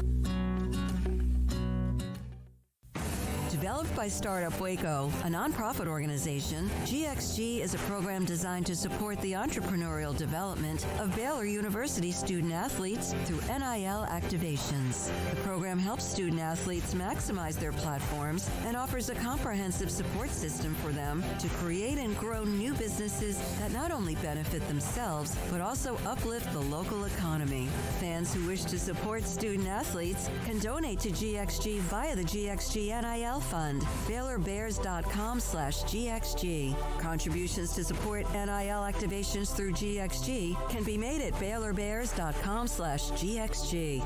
For more information, follow @GXG_GreenXGold on social media and visit the official website www.gxg.startupwaco.com. GXG, empowering student athlete entrepreneurship and uplifting the local economy through NIL activations. Riverbend Liquor and Wine now has 2 locations to serve you. The original on Lakeshore Drive and North 19th Street, and the brand new spot in downtown Waco at 600 Franklin Avenue. If you're looking for the best in craft beers or local Texas bourbons, then the original is the place to be. And for the latest trends and online phenomenons, head downtown to the Franklin location. Either way, you're going to get the same great variety, customer service, and speedy experience. Check out both locations on their Facebook and Instagram pages, Riverbend Liquor and Wine, Lakeshore Drive and North 19th Street, and now downtown on Franklin Avenue.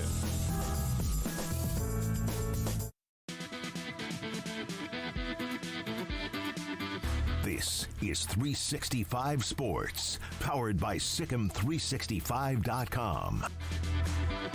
The 4 o'clock hour is sponsored by Boozer's Jewelers, the wedding ring store, specializing in custom jewelry and repair, all in-house. Now here's David Smoke, Paul Catalina, and Craig Smoke. A lot of discussion when it comes to the preseason conference rankings. I'll have mine today just after 5 o'clock. I did Big mine 12. last night. I need to tidy it. When do I need to send that in by? Just send it in tonight so I can get it to James so he can do it for tomorrow. Yeah. So. 16's a lot of teams, y'all. That's the part that I kept coming back to, and it's a fun exercise, and it really doesn't take too long. It's just that, to try and tier it and sort of sort through them, there's just so much of the same that it's... The way I looked at it was teams that will probably be in the hunt for the conference title, and that was my top 4. My second 4 are teams that are on the way up, but probably not quite there yet. The next one was probably fine as far as their... they'll be bowl eligible, and the next 4 was meh. I think there's a very clear bottom rung and a very clear top rung, and I think there's about 8 teams there in the middle that who the hell knows how they finish in any single order. That's how I feel about it. I think there's very clearly favorites, very clearly teams that you don't think, nobody thinks, or seems to think that they'll be very good. And those are the ones you bank on, probably not making a bowl game. And then there's that middle ground, and that is where I think the interest level is and how competitive the Big 12 can be, is just a lot of like-minded, similar football programs, similar talent levels, that's going to be kind of hard to separate. But I think that's going to be part of the fascinating thing is who does separate. Is it TCU? Are they back? Or is it, is Baylor a rebound team, or is UCF, thanks to the transfer portal, now, firmly in the Big 12 hunt? I also do wonder, though, with all of those similarly minded teams and like teams, is this going to be what the Big 12 has been and be its own worst enemy, and everybody's got 3 losses by the end of this thing? And I don't know. It's going to be a fascinating year in college football just in general. The Pac schools joining the Big 10, that throws it for a loop that we've never seen before. OU and Texas in the SEC. That's a whole new element to a league that was already pretty sweet. Obviously, the Pac schools in the Big 12. And then, can SMU make some noise in the ACC, for example? I just think it's going to be we're probably never going to see another year like this, right? With this many teams moving this many conferences all at the top level, and not to mention the trickle down. I think it makes it so much more difficult to kind of try and see the future. But I think that's a lot of fun, though, is that it's a big mystery how all these pieces will sort of fall in the end. You have had mass movement, that from the Pac-12 to the Big Ten, from the Pac-12 to the ACC, from the Pac-12 to the Big 12. And, this is a massive amount of teams that have changed conferences. It wasn't the two, Texas and OU, or even, well, that's coming up this summer, the Missouri, A&M, Nebraska, Colorado. There's been the four that joined the Big 12 for a little bit. But this was but those teams every single conference was affected with any kind of transition from one to the other. Respectfully to the previous four entries to the Big 12, but there are a lot of people nationally that didn't care. Like, they don't care about Houston. They don't care about Cincinnati. They don't care about BYU. So I think that while that was a big deal here, because it was like, hey, the Big 12 needs to do this or it dies, basically, that was a massive deal for us. Like, we were the amount of people now talking about this is much larger than it was when we were talking about the Big 12 courting Cincinnati 2 summers ago. Like, now that's like times 10 people talking about it. But it wasn't like the bigger story was Oklahoma and Texas forcing those moves to be made. Sure. But now this year you're talking about like heavy hitter programs across West Coast to East Coast.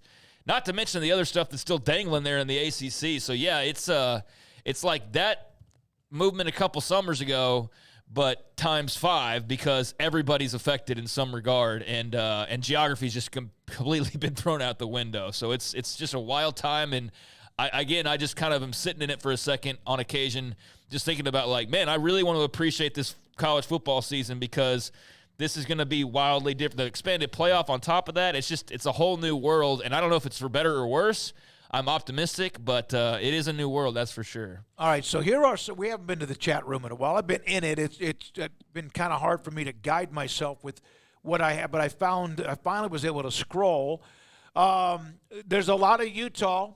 There's even some, hey, just give Utah the Big 12 title. I think, based on who put that up there, I think that was tongue-in-cheek because of so much discussion about how Utah thinks they walk into the Big 12 and they run it, and they might. I love their coach. I think the run it part is where I have an issue. That's the part where I'm like, I think that Utah could very well roll into the Big 12 and win it this year. I think they're good enough to do that.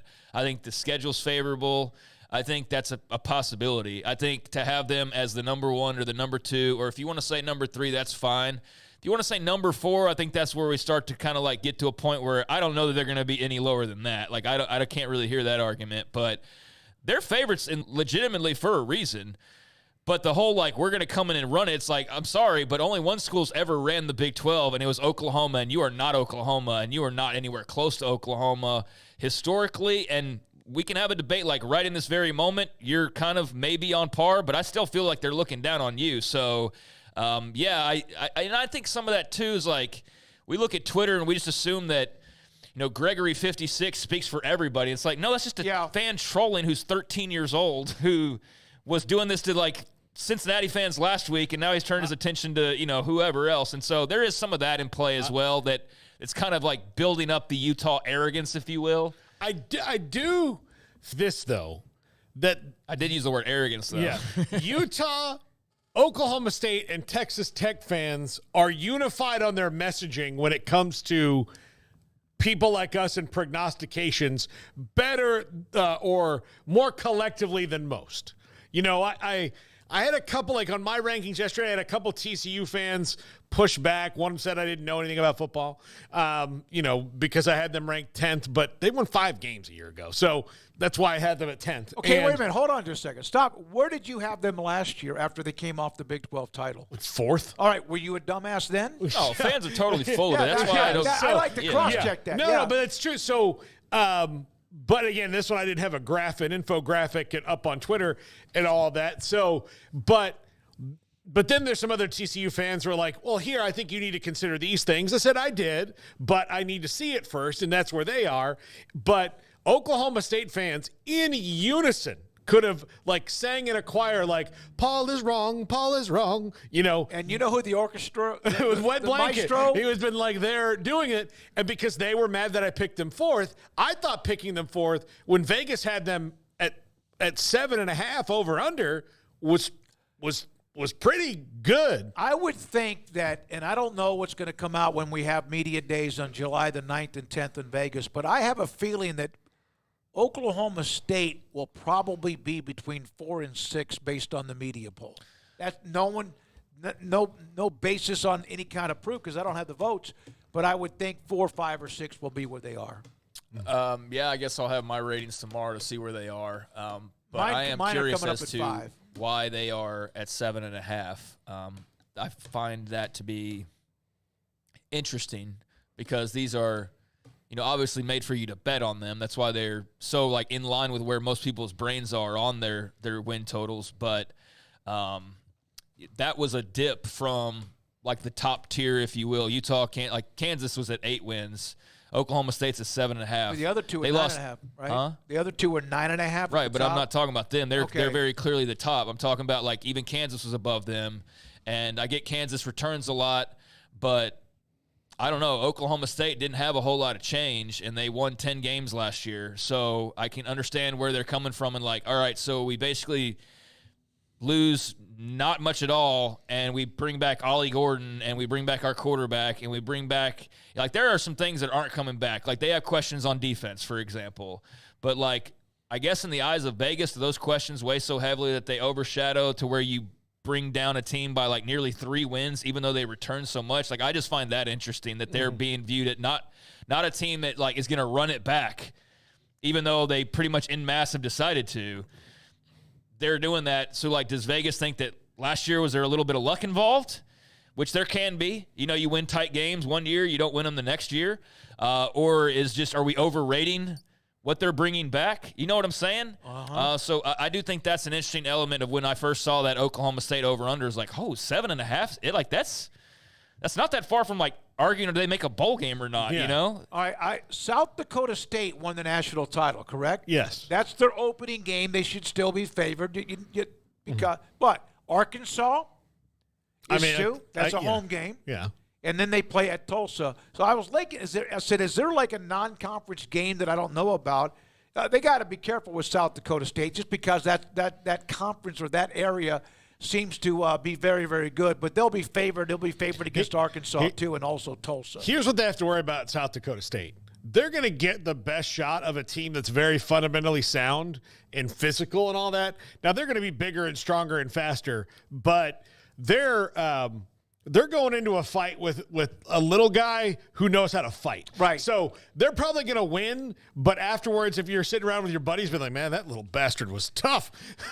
you know. They had such a weird year, too. Like, I mean, just the getting blown out by UCF late in the year was just so out of I was like, what was that? And then almost cost them a Big 12 title spot, or it could have had they not rebounded after that. But I remember that was just a weird day seeing that score come across. So, yeah, I think probably most of it's defensive, but let's get into – are we getting into your stuff here? Yeah, well, mine is going to be at 5. Okay. I'll do mine. Utah, K-State, West Virginia is how they open up Big 12 play. See, I think that's where the 7.5 comes in. Man, if they come through that clean, holy crap. But they don't have one of the tougher schedules, though. No. Matter of fact, West Virginia is the one that's got the tough schedule. Everybody, comes back for them as well. Defensively, they also, Oklahoma State, have some questions. Offensively, everybody's back for West Virginia. Everybody's back. Maybe a guy here, but for the most part, all their production is back. So I think for West Virginia, maybe what bogs them down a little bit is their schedule. So I could see for Oklahoma State with that start, you get to, you're like, damn, we're at the midway point. I've got them at 3-3 or whatever. Then and maybe that's where that 7.5 comes in. That would make some sense because that at least helps explain it. Just seeing it on the surface and going, wait, Ollie Gordon's back and Alan Bowman's back and, so on and so forth. Not coordinator change-ups, nothing crazy. Why would you? So, yeah, it's scheduled probably more than anything else. Let's go to a couple more. You're right. The chat room comments. Dan, I wonder with unbalanced schedules if you really truly get a champion with these huge conferences. That's a great question. We have discussed it, Dan. It's a great question. Even though you might have two that are undefeated at the end, they play yes. And this is unfortunately where if you look at like strength of schedules, for example, like basically the entire top 10 is the SEC. If you go look at strength of schedule, it's like nearly, I think, almost all of the top 10's SEC teams. And yeah, the bigger the conferences get, like you could be 11-1 in the Big 12, but it's like, but you didn't play K-State, you didn't play KU, you didn't play 3 of the top 4 teams, and so I do worry about that. Of like, you got a team that won 11 games and they don't get in the playoff because they missed out on playing like 3 or the 4 of the 5 best teams in the actual league. They only played them in the championship game and like a couple of them during the regular season, but you didn't play this team, that team, and the other. And that is going to be, I think, a problem. And you're not going to get the benefit of the doubt because that's going to be the argument is be like, yeah, you finished runner-up and you only lost, 1 or 2 games, but you didn't play Oklahoma State and you didn't play K-State and you didn't play Utah. So this team over here, yeah, they lost 1 more game, but they're in the SEC and they played Tennessee. And that's where we're going to get into the playoff discussion. And that's going to get messy. There's always been, I've always called it, there's like the bounce, I don't want to use the word bounce house because UCF has that, but it's kind of a bubble. And I think even more so this year with the SEC than ever before. You might lose a game to a team that's unranked. The unranked team moves to 15. You drop maybe to 5 or 7 just because. And I think we'll see that even more this year. ESPN released their top 10 schedules, and the only team that was not in the SEC was Georgia Tech that was on it. That sucks for them. Florida State, what? But also they have Florida State, Clemson, and Georgia on their schedule. That's pretty dicey. So yeah, and pretty good. So and because of that, it's a pretty good schedule. But also, I mean, ESPN releasing that on like, hey, look at this. Almost every single one of these games from all 10 of these teams, and 9 of them are the ones on the conference we care about, because they clearly, even though they have the same setup with the ACC, don't care about them as much. Oklahoma State won 5 one-possession games. And we've seen that with Baylor, TCU back in the day. Yeah, if that flips. And that's part of the other reason that Vegas is probably put in at 7.5. Sure. That's from Scotty B. Thank you, Scotty B. But ESPN also, and look, I'm not saying that the SEC doesn't have the toughest schedule because it does, but it was weird to me that ESPN is already out there going like, look at this. Look at all these great games that we have. Sure. Yeah. Suck it, Fox. Yeah, there's an element to that, but I think if you do dive deeper and you actually look at like non-affiliated, like those that put together a lot of these charts, that's the tough strength of schedule. But you're right. Like, yeah, it's just like the top 25 rankings where it's massaged a certain way so that it's like, oh, look at that. Look how that came out on the other end where it's, glowing for the entity that you promote all the time. Like, how amazing how that worked out. It's a battering ram schedule, so you're going to have one of those games. That there's going to be that kind of build that into, but they had to play Tennessee, Georgia, and LSU back to back to back. So they're bound to lose to Missouri. But I think if you look at the actual strength of schedules that have like the metrics backing them that aren't necessarily like, the promotional arm saying like, look at these tough schedules. I mean, there is something to your plan. Now, there's also the complete wild card of that Oklahoma State team's not that Oklahoma State team from last year. So, there's definitely an inexact science to it, but I do think that Oklahoma State's schedule plays into some of it, or like for a West Virginia, it plays into my evaluation of them a bit. And yeah, if you look at last year and you say, hey, all these guys are back, but they nearly lost 7 games last year. Mm-hmm. They didn't. They only lost 4, but they could have lost 7. Then yeah, that could be a reason why you go, they're not going to have that horseshoe hanging around this year, so Bowman's going to throw them out of some games. Ollie Gordon's not going to be as good. The defense has a lot of questions. I can see where you weigh them down, but at least like we've talked it out and we can understand why. Wet blanket. The media picked Oklahoma State 7th last year, so of course luck is the only answer. They had the 5 one-score wins, but they won those games. No, that's 3 teams blew them out, including Texas at the end, who was really, really good. That's not luck. We didn't say it was luck. I mean, here's the thing. Luck and skill intersect in a lot of places, and they were lucky and good. There's plenty of teams. And there's nothing better than that. No, there are plenty of teams that are lucky and bad. And I'll give you an example because Smokey, you bring this up to me all the time about the Cowboys. They'll go through stretches where they'll play in 9 games 4 starting quarterbacks and 5 backups, and in those 9 games, they'll go 4-5. Yeah. And you're like, and a lot of those what? backups come from the week before the guy who's the starter is injured. Yeah, so I swear to God, that's happened a lot. So if that's luck for them, but if luck doesn't translate to anything, how many times have you seen a bad team get set up in a fantastic position? Recovers a fumble on the opponent's 22-yard line and then misses a field goal after they lose 9 yards. Oklahoma State took advantage of every single break they got, but that's just saying that they got breaks, and they made breaks at one-possession games for the last 2 teams that were the best teams in the Big 12. Swung, and I'm not knocking Kansas State. I know they were the champion the year that TCU was in the playoff, but TCU was in the playoff. TCU and Baylor both had that swing. Baylor won 1-possession games. TCU won 1-possession games. Then 21 and 22. We're talking then it swung back around. Yep. And I don't think Oklahoma State will have that kind of drastic drop-off. But if it's 2 more games, then it's 2 more games. Yeah. No, it is different. Retired stockbroker, who, if anyone, can go undefeated this year? Or will it ever happen again? Doubtful, in my opinion, especially if there are 2 super leagues in the future. If they go to the super leagues, I don't know if anyone's going to run that. There'll be 2 or 3 teams that run the table, even with the schedules the way they are. A lot of times you'll have like 7 or 8 teams unbeaten in mid-October, and we'll start to hear this, oh my God, how many? Eventually that all takes care of itself because of conference championship games. Yeah, I'm sure it'll still happen. You'll still have like a crazy talented Georgia team, but can they do it through the playoff? Like that's I don't know.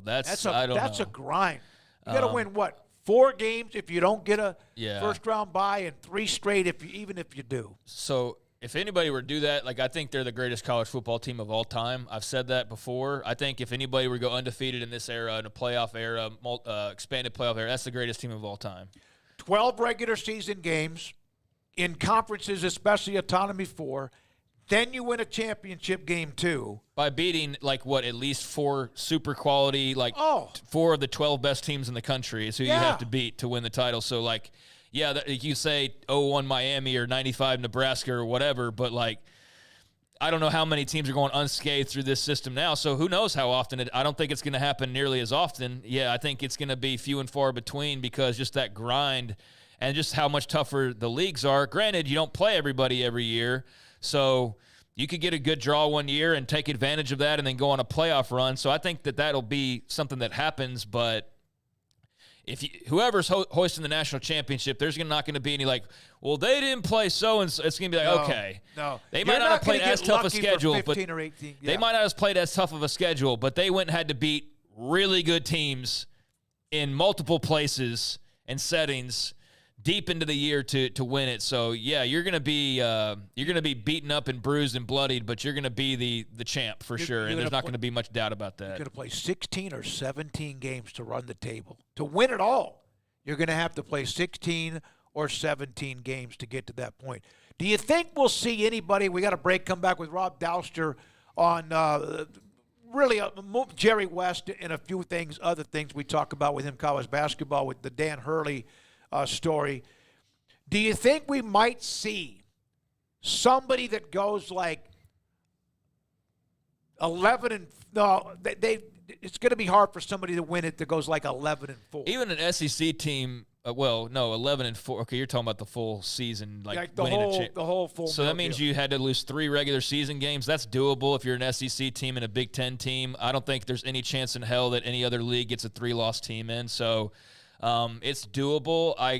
Maybe if you had 4, you couldn't, because if you lose after that 3rd, you're going to be out. Yeah, you're right. So you have to lose 4 regular season. Yeah, so you're probably not. No, you're right. Thanks for pointing that out. You might see a 12 and 3 or 13 and 3 team, and that's about the cap. I think there could be a situation a year where somehow, some way, but that's even an SEC or Big Ten team. That's really pushing it in the 12. Even with 12 teams, Like, what were your 4 losses, dude? Did you just happen to play Alabama, Georgia, Texas, and Oklahoma? Here's the thing. If you have those 4 losses and those are your 4 losses, why would you put them in to play them again? So no, to answer the question, no, I don't think so. All right, when we come back, Rob Dauster on the Jerry West passing today, the logo, Mr. Clutch, the great executive player, also a head coach in the NBA, an Olympian, gold medalist too, West Virginia alum and great. And then on top of that, his thoughts about the Dan Hurley decision, which came down officially on Monday. What was Hurley really looking at? Would he be successful in the NBA with his personality the way it is? And really good stuff from Rob. I recorded him earlier today. Rob Dauster, the Field of 68, is next. Alan Samuels, Dodge Chrysler Jeep Ram Fiat, beat the heat, boost the miles per gallon. Their summer service specials are going on right now with their service department. 15% off radiator and cooling system flush. Keep your engine running cool. Also 10% off BG fuel injection and induction service. Improve fuel economy, especially with many of you who are about to take trips perhaps around or across the country. Quality BG flushes ensure peak performance in the summer heat. Get your vehicle ready to tackle high temperatures and the road trips. Limited time offers. Book your services today. Go to Alan Samuels, Dodge Chrysler, Jeep.com, and then look for service and scheduler. They will have that for you to help protect your car as you start to drive miles in the heat and maybe on vacation or just with regular maintenance of your car. Alan Samuels, Dodge Chrysler Jeep Ram Fiat, General Manager, CEO Ted Teague, Loop 340 east of 84 in Waco. We love TexasBeefHouse.com, the Duvall family, and everything they represent, their products, and also those who love to grill during the summer. We've discussed that with Samantha Duvall, who joins us, and now Father's Day is just around the corner. We've got this year a Wagyu New York strip Father's Day bundle, and that will come with a package of our New York strips. There's 2 steaks per package, a package of our jalapeno and cheese patties, a package of our regular hamburger patties, a stick of summer sausage, and our garlic links, and it's all online, TexasBeefHouse.com. This bundle will ship free in Texas, Oklahoma, Arkansas, and Louisiana. So this is the perfect time to grab it because all of our steaks are only sold in auction. There will only be a limited number of these packages, so get online and order yours for your favorite dad out there. We're growing every day. Our biggest next step that we have is Bid on Beef. It is actually going to open the month of June with a sale up in New York, but this is going to be a website that we're going to do all of our beef auctions on, so it just makes it a lot easier, our own platform. Go to TexasBeefHouse.com. Father's Day, the summer, family reunions, and so much more, plus the ability to bid on beef. TexasBeefHouse.com. Automatic Chef Canteen is a full-service micro-market vending and office coffee provider with state-of-the-art vending equipment, a wide variety of products, and offering custom-fitted micro-market vending office coffee solutions for your employee break room. You want a full break room solution and a workplace oasis? Well, Automatic Chef Canteen, locally owned and operated for over 50 years in Central Texas, also includes in-house mechanics on call 24/7 for fast, reliable service and maintenance. Automatic Chef Canteen, 6900 Imperial Drive in Waco, or online at automaticchefcanteen.com. Our good friend Brad Boozer, Boozer's Jewelers here at 365 Sports. Now, Brad, people who watch and listen to our show know I'm a double-time customer for you, engagement ring and wedding band, and you guys do that great, but that's not all you do at Boozer's Jewelers. Absolutely, and I always like to say, it's a new year. It's a great way to start the year out. Go through your old jewelry. Go through your wife's jewelry box. Go through anything you're maybe not wearing, something that's broken, something that you're not using. We do a massive amount of custom work. We can take your old jewelry, old diamonds, old watches, and we can convert it into something special for you and make a one-of-a-kind piece of jewelry. And if that's not something you're interested in, a great thing is we can turn that into cash. So we buy gold, we buy diamonds, we'll buy Rolex watches, any kind of heirloom jewelry, anything that's maybe passed down to you. Boozer's Jewelers, where do they find you, Brad? We're at 1025 North Valley Mills Drive, right on the corner of Lake Air Drive and Valley Mills with the big clock on the corner. This is 365 Sports. The Sikkim 365 app is brought to you by Allen Samuels Dodge Chrysler Jeep Ram Fiat. Come by, let's be friends.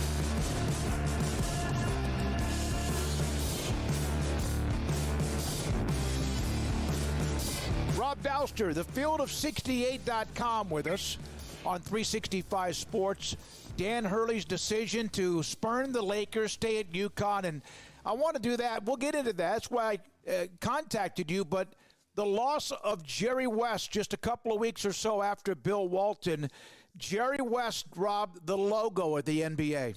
Yeah, it's sad that we've lost two legends of the sport, two guys that are iconic within the game of basketball itself. I don't know how many people can identify with a broadcaster as much as they identify with Bill Walton. And, Jerry West is the logo. He is the logo of the NBA. And it's just, it's sad. It also is kind of a reminder that this is, the legends of that era are kind of getting older. So, the Bill Walton one is the one that really hit home for me.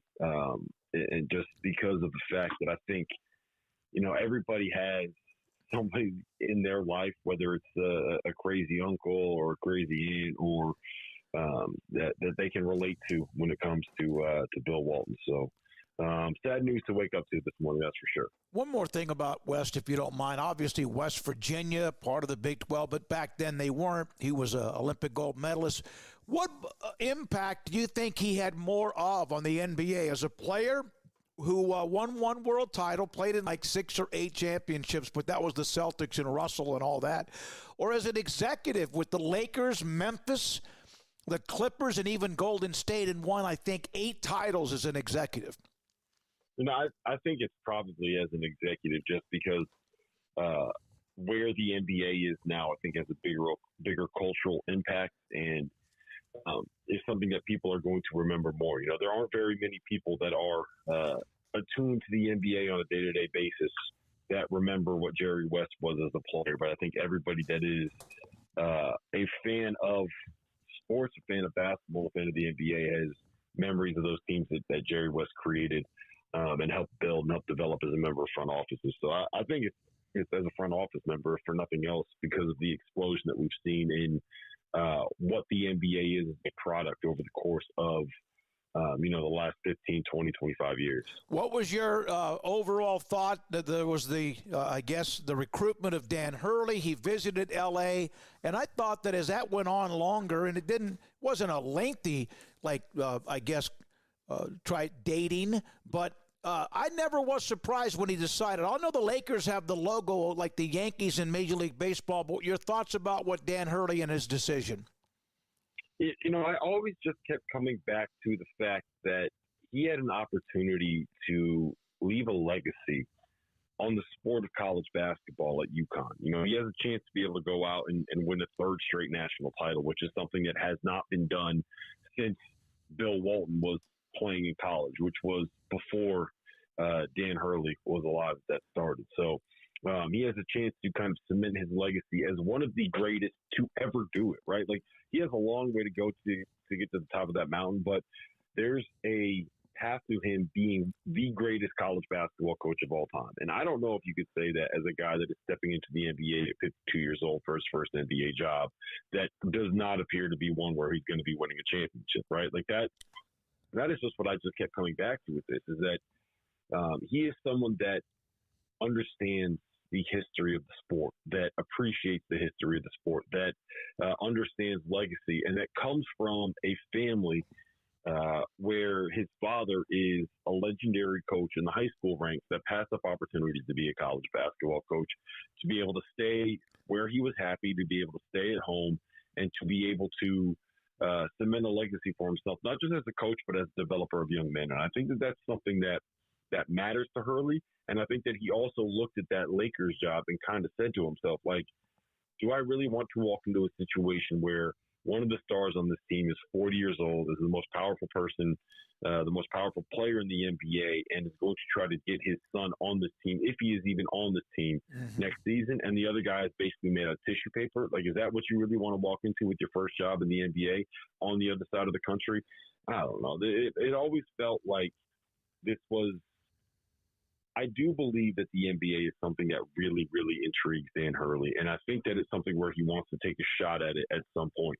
But when you have a chance to come back to college and do something that hasn't been done for more than 5 decades, and you're able to do that at home, driving distance from your parents, driving distance from all your family, driving distance from all of your wife's family, in a place where you are going to be beloved, in a place where you are never going to get fired ever, no matter what you do.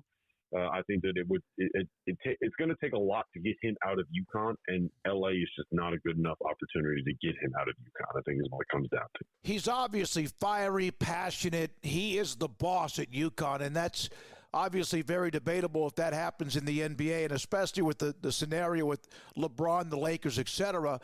Does his style win anywhere, no matter what the personalities, the ages of players might be, or is that he is perfect fit for college basketball? Well, I mean, he is a perfect fit for college basketball, but I'm also I think that he's kind of played up this character a little bit more than it is. Like, I don't think that he is this out of control, unhinged maniac that just has no control over his emotions at all. I think that he really understands and is calculated with the way that he does, you know, the firing of the fans and the way that he goes after officials. There's no doubt that he is an intense coach when it comes to practices and when it comes to training, when it comes to working out in the summer, when it comes to finding a way to get better. You know, there's a certain standard of excellence that he holds himself to and holds everybody on his roster to that's not going to change no matter where he is. And if you're in the NBA, quite frankly, like, you're probably a guy that holds yourself to a similar standard. There's 550 jobs available in the NBA, and if you're one of those 550 people, you have to be wired a certain way to be able to get there and to be able to stay there. So I don't think that would necessarily be the issue. And I think that a lot of this persona that he's built up, look, he is a big time wrestling fan, and I don't think that it's surprising that a big time wrestling fan is like, you know what, I'm going to lean into being the heel and being this character. So I think a lot of that stuff is kind of it's more like he's intense, he's passionate, he is one of the most competitive human beings that you're going to run into.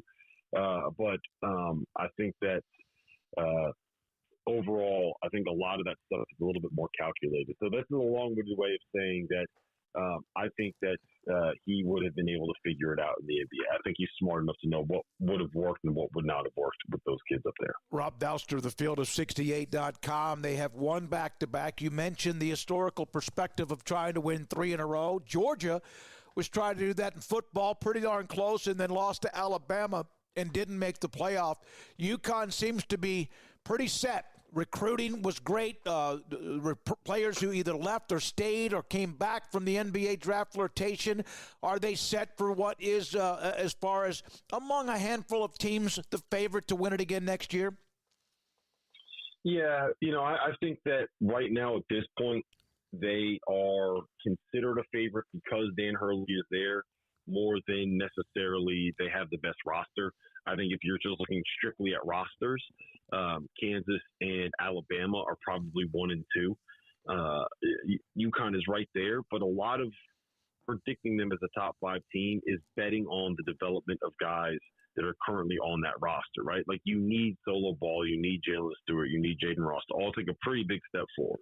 You need Alex Scarabin to go from being a good player to an All-American caliber player. But the thing is, if you look at the last 3 to 4 years in the UConn program, that's the development curve that we saw Jordan Hawkins go on, and Andre Jackson go on, and Madama Sanogo go on, and Tristan Newton go on, and Donovan Clingan go on, right? Like, they have been able to develop players within that program. And if you're betting on that happening again, which I think is a pretty good bet to make, then UConn's going to be right there in that mix. The one thing I would say is that the last 2 years, there have been 5 pros in the starting lineup for UConn each of those 2 seasons, right? And I don't think that's going to be the case this year. So I don't expect them to roll over everybody the way that they have the last 2 years. I don't think that there's going to be a significant talent advantage that they have. But I also did not think that was going to be the case last season after they lost 3 guys to the NBA, and I did not think that was going to be the case the season before when they weren't even a preseason top 25 team. So at this point, like, if you want to bet against Dan Hurley, I'm going to let everyone else be the guy that bets against Dan Hurley. I'm just going to sit here and enjoy the ride because I think that's the smart way to do this. Can't let you go, Robin. We appreciate your time. Baylor, obviously, it's been a long time. Scott Drew, Kentucky, etc. But in the end, he stays. That was not a surprise to us, but I know how serious that was. And then on top of that, the transfer portal was good to them. We know how Scott does that. They have a heck of a recruiting class coming in and then players who are coming back. Your thoughts in the end of what could have been very difficult and what Scott Drew and company. And, yeah, they lost Alvin Brooks and lost John Jacobs, a part of his great staff, and that's part of his coaching tree now. But how he and how Baylor basketball kind of, I guess you could say, weathered the storm and ended up where they are. Well, look, I think there is a lot to be said for coaches that understand that happiness, comfortability, being in a place where you have your family around you, being in a place where you can have the work-life balance that you want, and also knowing that you're not going to have the pressure of one bad season putting you on the hot seat is something that should be valued and appreciated because no matter where you go, taking the Kentucky job, if you're Scott Drew, there's a level of prestige once you get there, right? But can he get paid more in Lexington than he would in Waco? Probably, but like, what's the real difference if you're making, at that level, right? Like, there's not that much difference if you're going from, let's just say, like $6 million to $8 million a year, right? Like, what's the real difference there?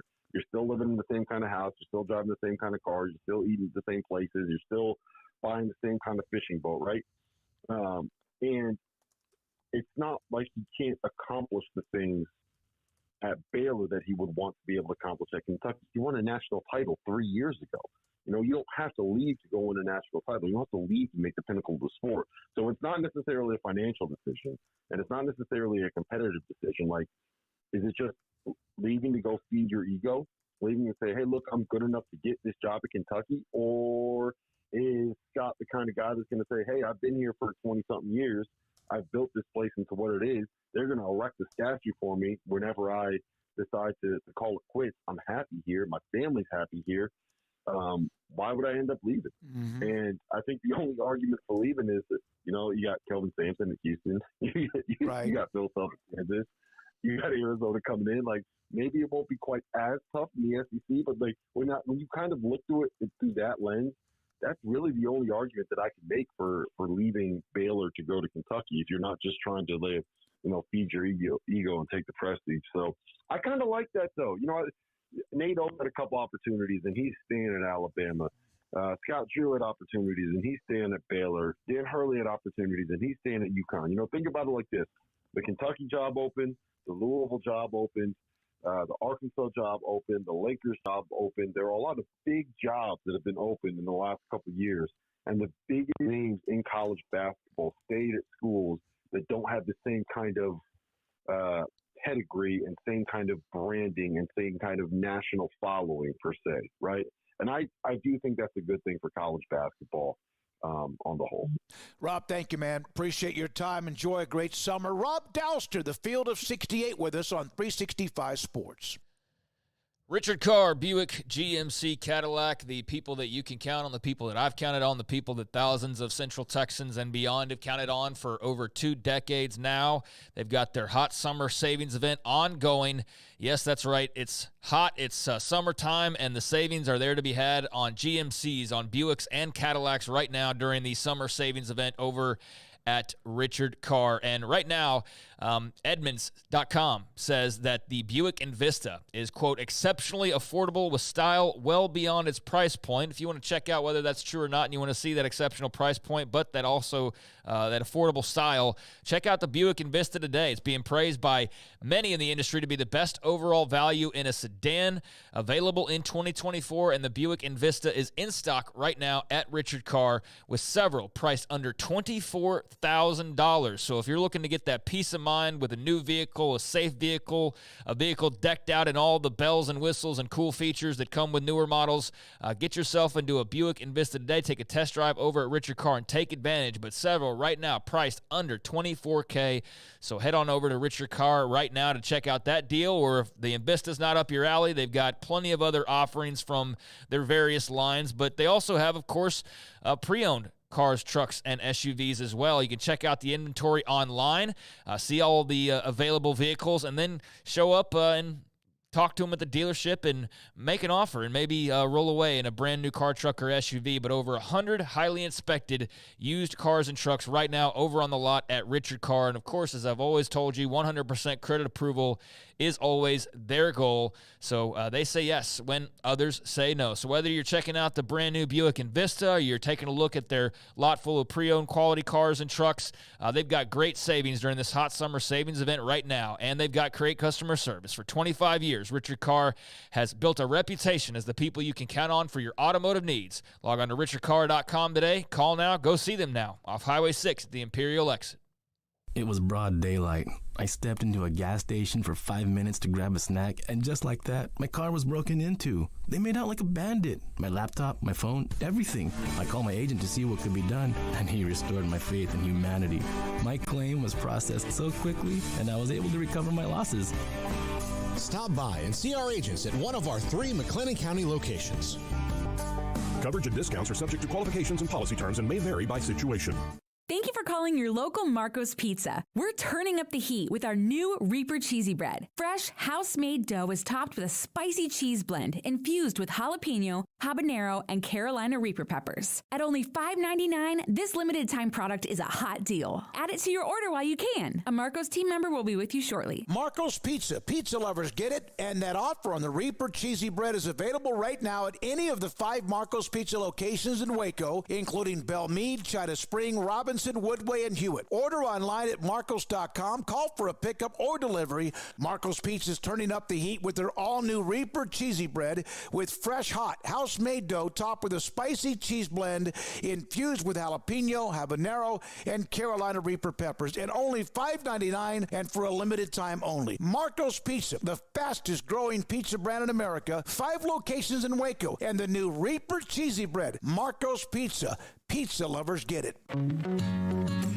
Established in 2007 and independently owned, Alliance Bank Central Texas is committed to helping families and businesses meet their financial goals. From their tellers to their board of directors, they know the importance of superior service and competitive products. Customers have confidence knowing that their financial needs are in good hands. It's your bank, Alliance Bank Central Texas, with 2 Waco locations, 4721 Bosque Boulevard and 191 Archway Drive on Highway 84, and at AllianceBankTexas.com. Member FDIC and Equal Housing Lender. Stepping into a new pair of boots is great, but stepping into the boots of a U.S. Army officer can also add confidence and leadership skills to your son or daughter's career path. There are more than 150 occupational specialties to help them find the best fit for their future. See all the things your son or daughter can achieve in our boots at GoArmy.com. U.S. Army Waco Recruiting Company, 254-598-8131 or 254-776-1543. This is 365 Sports. Are you a Sikkim 365 superfan? Then try out our premium subscriptions at Sikkim365.com. All right, this is the part of the show where I take darts, fire them away. I admit last year my preseason rankings for the Big 12, I had Texas winning the whole thing, but a lot of people did. However, I also had West Virginia dead last. I'm an idiot when it comes to that. So Arizona State is thrilled with you right now. Yeah, no, Arizona State ought to be very happy. If you're a Sun Devil fan, you should be looking at this going, well, he picked West Virginia last year. It's salad days in the land of the sun. Here we go. Boo, you suck. Yeah. You hate our team. Look where I have Oklahoma State, which we 4. mentioned right Just, at 4. I'm telling you, James has already put this out on Twitter. Oh, dear he's God. already put it out. He's a troublemaker. Yes. A menace. I gave him a segment on the triple option today, and he was a quick fan favorite.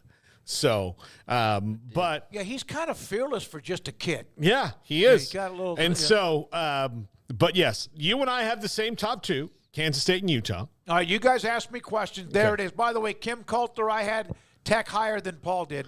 By 1 spot. I mean, Kyle Visser, put on your body armor.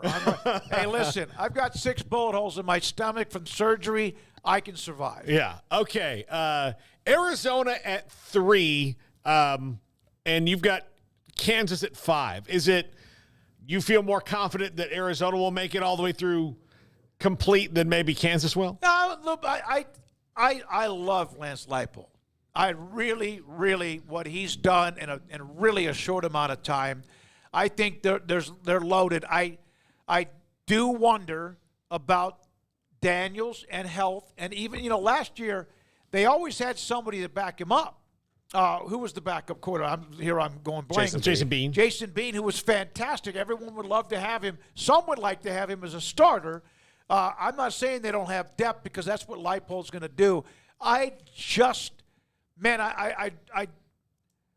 like what Arizona was able to, I guess, hold together, survive, because that could have absolutely cratered. Now, Brent Brennan's got a lot of work to do, but I have them at number 3, and KU at 5. Listen, if someone wants to complain about me having KU at 5 in a football preseason rankings, how quickly they forget where they used to be. That was the first thing you would do, is put them at number, 10, 12, whatever it might have been. Yeah, I've already seen some KU fans, and maybe it's like 2, so I use plural very loosely there, but like they've been good in football, like good to pretty good for like a year and a half, and they're like, where's our Big Ten invite? Like, I swear to God, though, like you can find that very easily.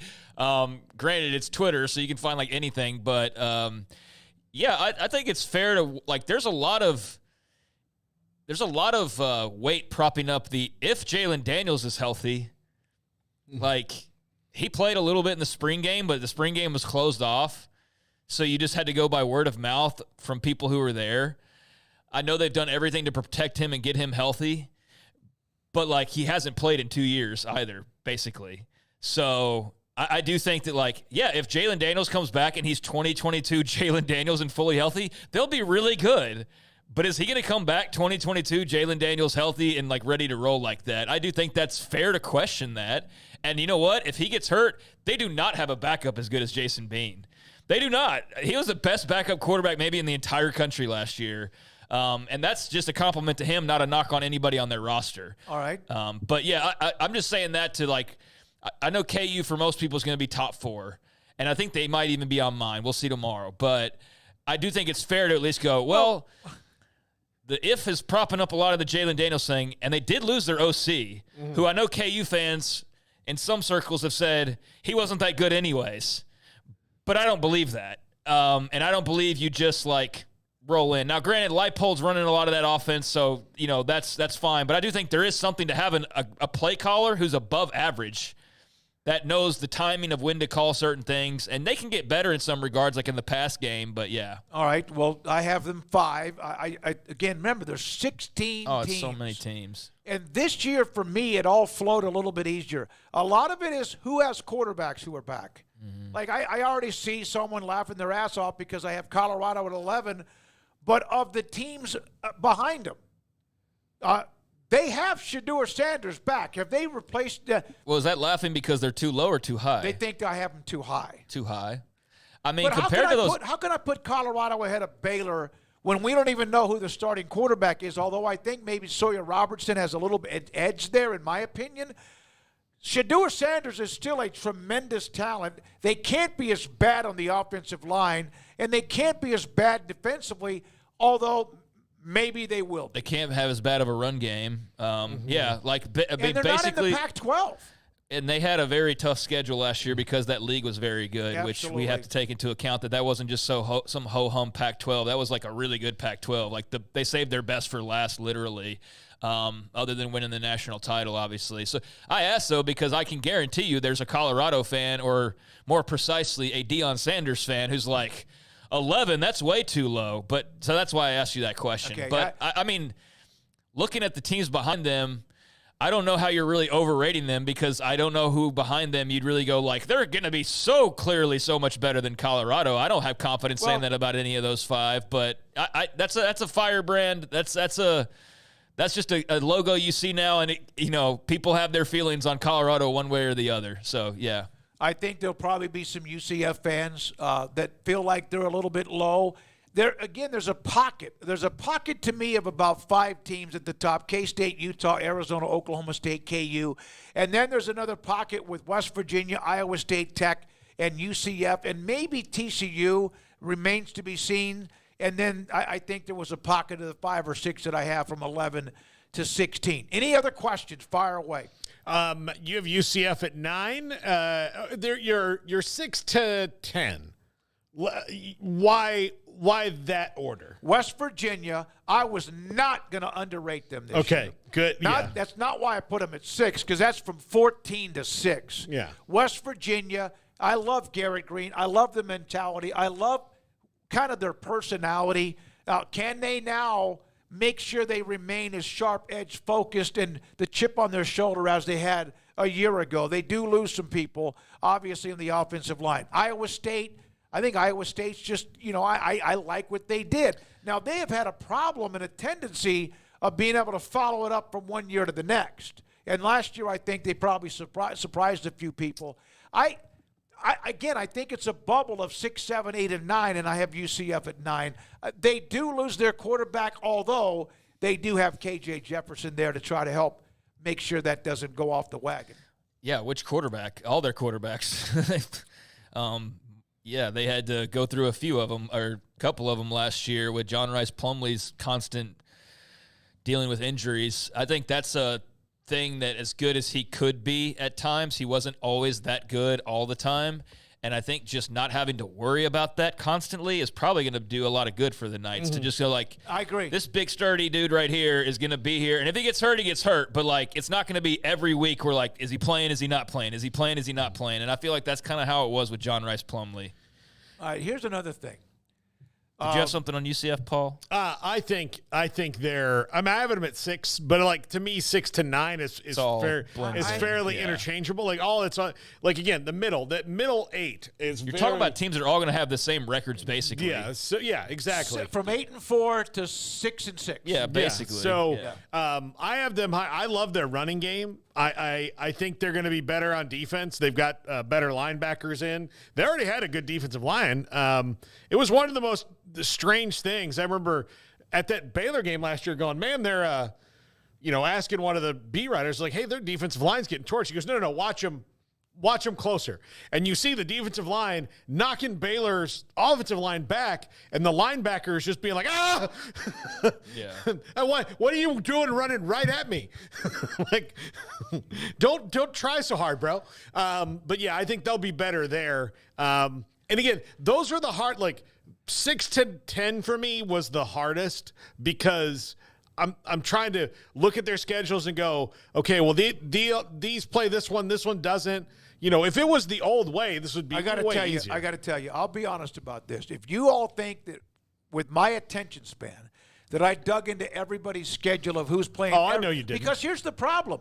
How do we know if the schedule's harder than other schedules? Because we don't even know maybe who the best 5 or 10 team.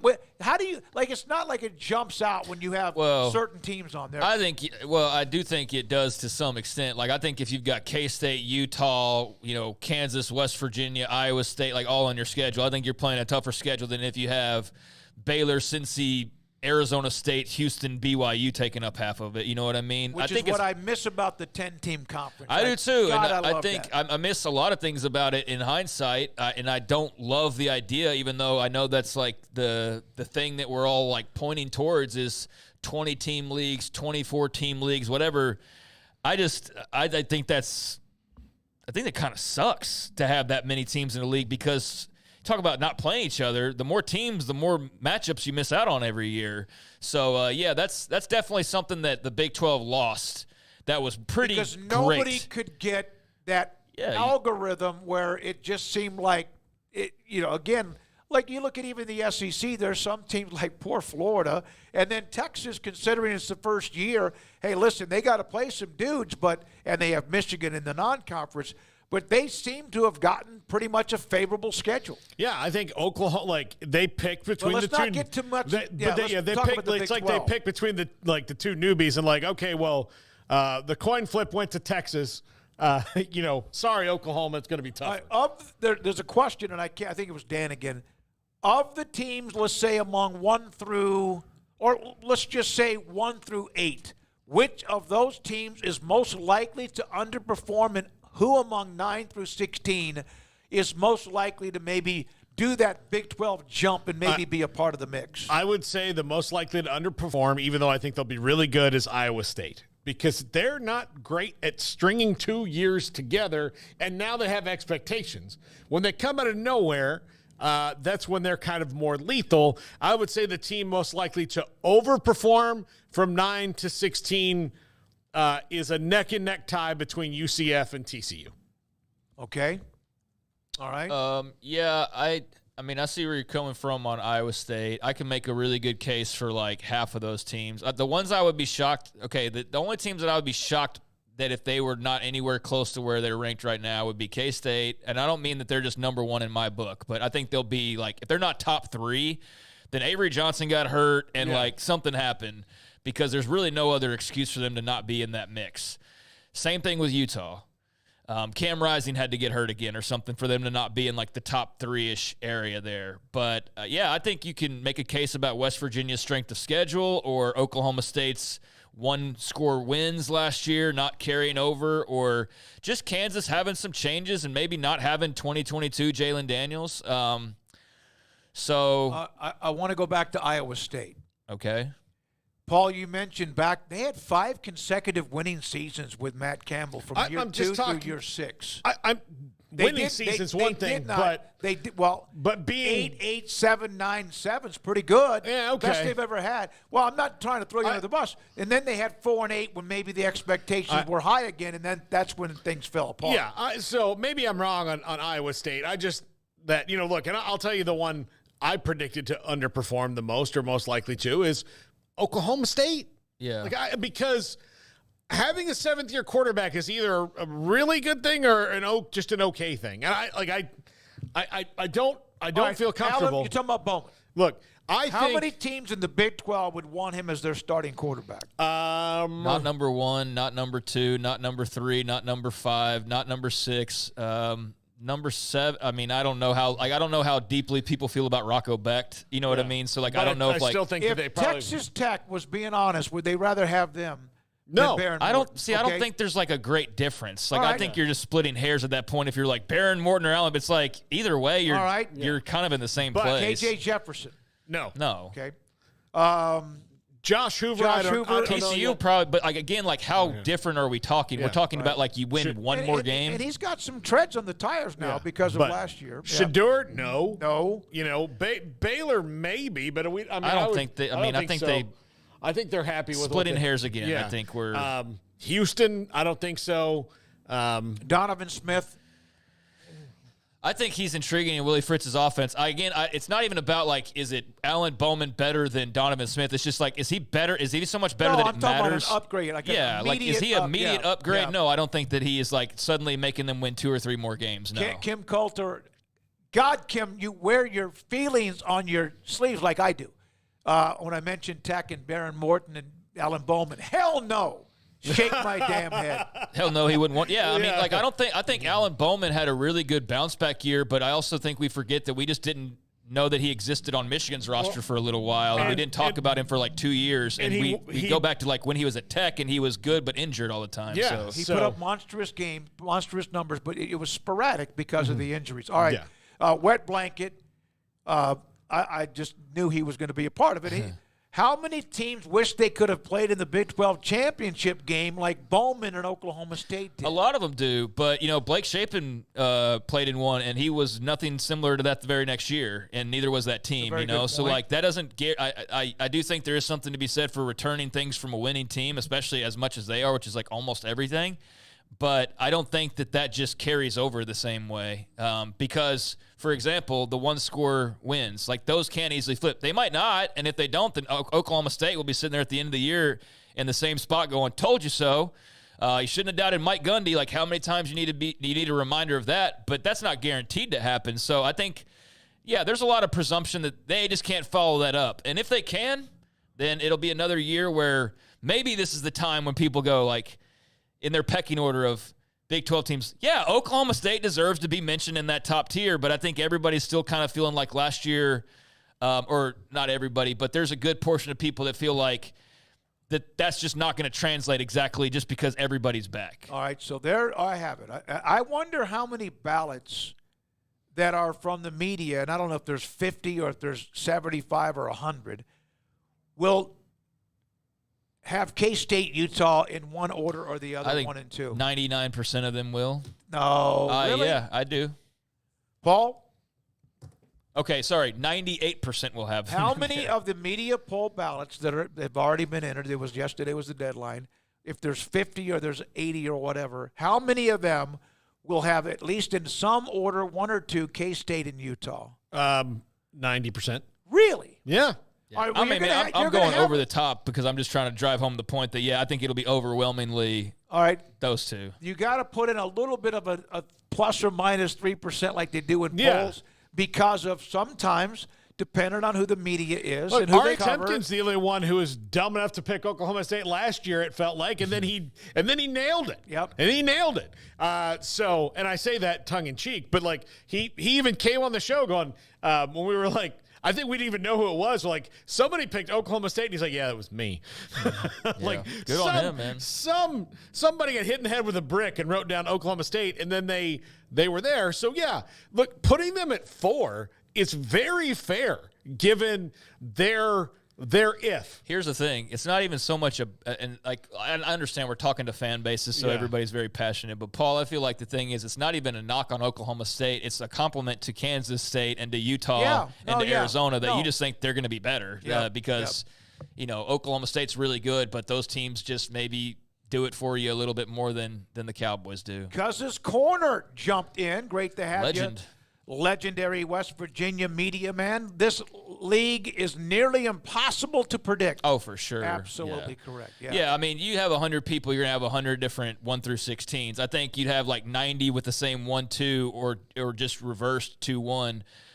But I think as far as past 2, I mean, I didn't expect to see Arizona at 3 here. I mean, but I respect it because I can understand where you're coming from. But I think I'm a little wobbly on them, but I am too. I think they're going to be good, and I think they're definitely going to win their fair share of games. I just don't know if they're going to have a year like they had last year. Well, I don't think they will. No, which would be kind of in that 3 area. I don't. If Noah Fafita? No, the coach, Jed Fish, and he stayed, then there would be no questioning them. I mean, the top 3 but or you 4. lost, you lost a big time defensive, coach to Texas, Absolutely. and you lost some guys sprinkling here at a graduation to the transfer portal. So some to Washington. Yeah. But then guys like Michael Wiley, who I think were productive in a really unique, good way for you at running back. The big loss for Arizona that knocks them more than any for me is you could definitely point deep, but Jacob Cowing at wide receiver, we talk about Teterow and McMillan all the time, but Jacob Cowing had more than his fair share of a lot of those yards and touchdowns. Mm-hmm. And even with Noah Fafita, he was really, really good, but he wasn't the only quarterback last year. Jaden Delore was involved there for a little while. So I think there's still some proving to do, but I definitely think Cowing leaving, they don't just automatically replace him necessarily. But shout out to Coos Corner and everybody else. But I do think we could poll the audience and have 100 different versions of this, especially going from 3 to 16. Well, we do. It's called the chat room. It's the chat room. Cousins Corner, or what'd you call his name? I call him Cuz's Corner. I don't Kuz's Corner or whatever. Oh, that's like yeah. All right, and Kim Straighten us Coulter. out. Kim Coulter. God, I love the man, but he is such an anti-Donovan Smith, who was an interception waiting to happen, turnover waiting to happen when he was at Texas Tech. If they had Dana Holgorsen back, I'd probably have them at 15 or 16. We'll see tomorrow, but I don't love Donovan Smith as an overall player because of the things you just mentioned, but I am very intrigued by what Willie Fritz can do with Donovan Smith, and yet, you know, you've lost some firepower at wide receiver for starters. But, yeah, Donovan Smith, he can be a very frustrating player. Ask Houston, ask Texas Tech. Yeah. So does that improve this year? If so, then that would be their guide out of the basement here. But I don't think many are banking on that, and that's why you see a lot of Houston in that bottom rung there. Yeah, and Cuz is saying, I think something nobody is talking about, which we did earlier in the show, is Andy Kolenicki leaving KU. I think he had an impact. We absolutely discussed that earlier in the show, but thanks for bringing that up. Let's see. Zona fans are here. We're just observing the chat. Simple Jack Enduro. Hey, welcome to the Arizona fans, the Arizona State fans, the Colorado fans, and who am I missing here? Utah. Oh, no, I had it right the first time. No, I'm just kidding. The Utah fans, I think they're going to all be great additions and have been already, but definitely looking forward to like seeing the actual results and being able to mix it up more on the actual wins and losses and seeing what develops as some of these new teams facing each other. So, yeah, glad to have anybody from Arizona, and they're definitely one of the teams that we are most high on for sure. We've got a break here. Rob Bolton will be with us next on the U.S. Open, coming up at Pinehurst number 2. The greens seem to be like the front of cars, slick and dangerous. That's next. This is 365 Sports. Waco Regional Tennis and Fitness on Lakeshore Drive in Waco. Right now with training packages, 6 one-hour sessions for $340 or $60 for one session. 30-minute sessions for $190 for 6. Randall Corley, Lori Hole, Robin Nelson, Nathan Roach, and Christy London are the personal trainers at Waco Regional Tennis and Fitness. And oh, by the way, Father's Day coming up. Spoil your father the healthy way. Get your father what he wants. Visit the Pro Shop for closeout pricing on all Techno-Fiber rackets at $119, a personal training package, a tennis or pickleball clinic gift card, or maybe even a membership. Camp Fimpo, partnership for day passes. Excited to partner with Camp Fimpo just down the road on Lakeshore Drive. Waco Regional Tennis and Fitness members will now receive $5 off Camp Fimpo day passes. Hawaiian Falls Water Park special season pass offer exclusively for Waco Regional Tennis and Fitness members. $49.99. Waco Regional Tennis and Fitness season pass, $10 savings with exclusive offers beyond unlimited admission for a season pass at Hawaiian Falls Water Parks, right next to Waco Regional Tennis and Fitness on Lakeshore Drive in Waco. Cars priced right, day and night. Average your car in Texas. Trucks built for you, red, white, and blue. Average your car in Texas. Cars that zoom with lots of room. Average your car in Texas. Count on us, a dealer to trust. Average your car in Waco, Texas. One size fits all. That may be all right for an adjustable belt or cheap sunglasses. When it comes to your financial needs, no one wants a one-size-fits-all strategy. Cam Heathcott, your Edward Jones financial advisor, knows that his most important goals are yours. That's why we take the time to understand your needs. Knowing you, that's how Edward Jones makes sense of investing. Cam Heathcott in Conroe at 936-756-7717. Edward Jones, member SIPC.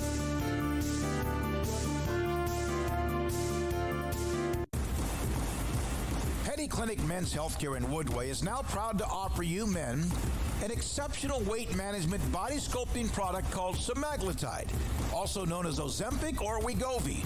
Semaglutide is an FDA-approved weight management medication. Once-a-week injections of this powerful medication offers an average body fat weight loss of 20% within the first year of treatment. In addition to body sculpting, semaglutide also normalizes blood sugars and has the clinical research proof of reducing blood pressure, cholesterol, stroke, and heart attack risk. If you're like most men and you have stubborn fat that will just not respond to typical diets and exercise, then help is finally here. Semaglutide, affordable, highly effective. Google search Petty Clinic Waco and reach out to the Petty Clinic team today for a free consultation with Dr. Petty to see if semaglutide is right for you. Go to pettycliniclowt.com. Pizza, burgers, and Bears football. There's no place around Waco that serves them all other than Bubba's 33. Come show your green and gold and enjoy some of Waco's best food and beverages while watching your favorite team, the Bears. When real Bears fans get hungry, Bubba's 33 is the #1 spot for ice-cold drinks, hand-stretched, stone-baked pizzas, and bacon-infused burgers. Join us for indoor or patio dining. Bubba's 33, Waco's restaurant and proud supporter of Baylor Bears football. Sick 'em, Bears. This is 365 Sports, powered by Sikkim365.com. The 5 o'clock hour is brought to you by Edward Jones and financial advisor Cam Heathcott. Edward Jones, making sense of investing. Now, here's David Smoke, Paul Catalina, and Craig Smoke. Craig is in the studio, but for this segment with Rob Bolton on the U.S. Open, Emery Winter, who has designated himself as Mr. Golf, has joined us on the set. Again, thanks to Rob Bolton, PGA Tour Golf Insider. And you can go to @RobBoltonGolf, Bolton with an O-N, Golf on Twitter. Good afternoon. I won the PGA Championship when Schauffele's putt went in. I edged Craig Smoke by a stroke. And you, as you always are, you still publicize the results because normally you win. First of all, Emery's humility is fascinating. I got to tell you. Mr. Golf, like that. Good for him. He won the Open, he won the U.S. Open last year. Yeah, so he does have a little bit of street cred. Look forward to his challenge this week. Secondly, David, congratulations. First time we've spoken since you took the title at Valhalla. How does it feel? Seriously, how does it feel? It felt good because I've had one hell of a drought that might go back to the first time we ever started having you on when it came to major championships. And not only that, but like 46 under par or whatever it might have been because I got lucky with my picks and Craig was right behind me. It was nice to win. It does take a little pressure off of me, but I'm still focused and razor sharp for Pinehurst in the U.S. Open. You are the target this week. You understand that. A lot of heat on you. I am Scotty Scheffler in this. I am Scotty Scheffler. I love it. Or maybe that police officer's pants. I don't know. One of the two. I am the focus of attention. Rob, I'm going to ask you this. Do you think that Scotty gets arrested if that guy doesn't rip and or mess his pants? Maybe he should get arrested. Is that what you're getting at? Is that you're like leaning maybe towards? Scotty doesn't get it. Like if the pants thing doesn't happen, I think this is a non-story. No, God, that's my that's my still theory. Finished T8. Yeah, that's a good theory. Mm-hmm. He still finished T8 with his hands tied behind his back. You guys realize that? Yes, so yes, it's true. Yeah, absolutely, with his hands tied behind it. Yeah. That and all the audio, the video, it's just unbelievable. All that's come out as well. So, but he also just won Memorial and was a horribly tough final round, and he was able to survive that. And speaking of which, before we get to the picks, and I know we got to get to the picks, how difficult I've seen videos. Paul's brought them up. Dropping a ball like 15 feet off the edge of a green. I know Pinehurst in the past has been deadly. How slick are these greens and how difficult are the undulations? Guys, I'm holding my breath for the USGA not to let this thing get out of control and not to mess it up. They've done it too many times in the past. Oh, my gosh. Martin Keimer with what he did in 2014 was one thing, but now we have 10 years later with the Bermuda grass greens. First time ever a U.S. Open has had Bermuda grass, which is I didn't know that. Okay. Yeah, nevertheless, that'll be better. It's a heat tolerant strain, so these things should be kept in control. And look, if they are, that's a giant if, but if they are, this could be a really compelling and tremendous competition on a course that deserves it, right? Yep. Pinehurst, number 2. It deserves it. And so, yeah, now we hold our breath and to see what happens with these greens. USGA has an ego. I'm not saying it's negative, but how big is it? Because the first round usually is okay, right? The first round, a little bit of a tease, maybe see a couple 66s, that type of thing. And then the USGA says, now remember, this is US Open. Yep. Sit down and shut up, and let's go on and let's play the rest of this thing. So, yes, the greens are about average in size, 6,500 square feet, but they play much smaller than that. You know, I wouldn't be surprised if you come out of this thing with one guy saying, I actually was aiming at a green to miss the green so that I had an easier chip than it running off. I mean, I don't know. That seems ridiculous and ludicrous, but it depends on how these things play.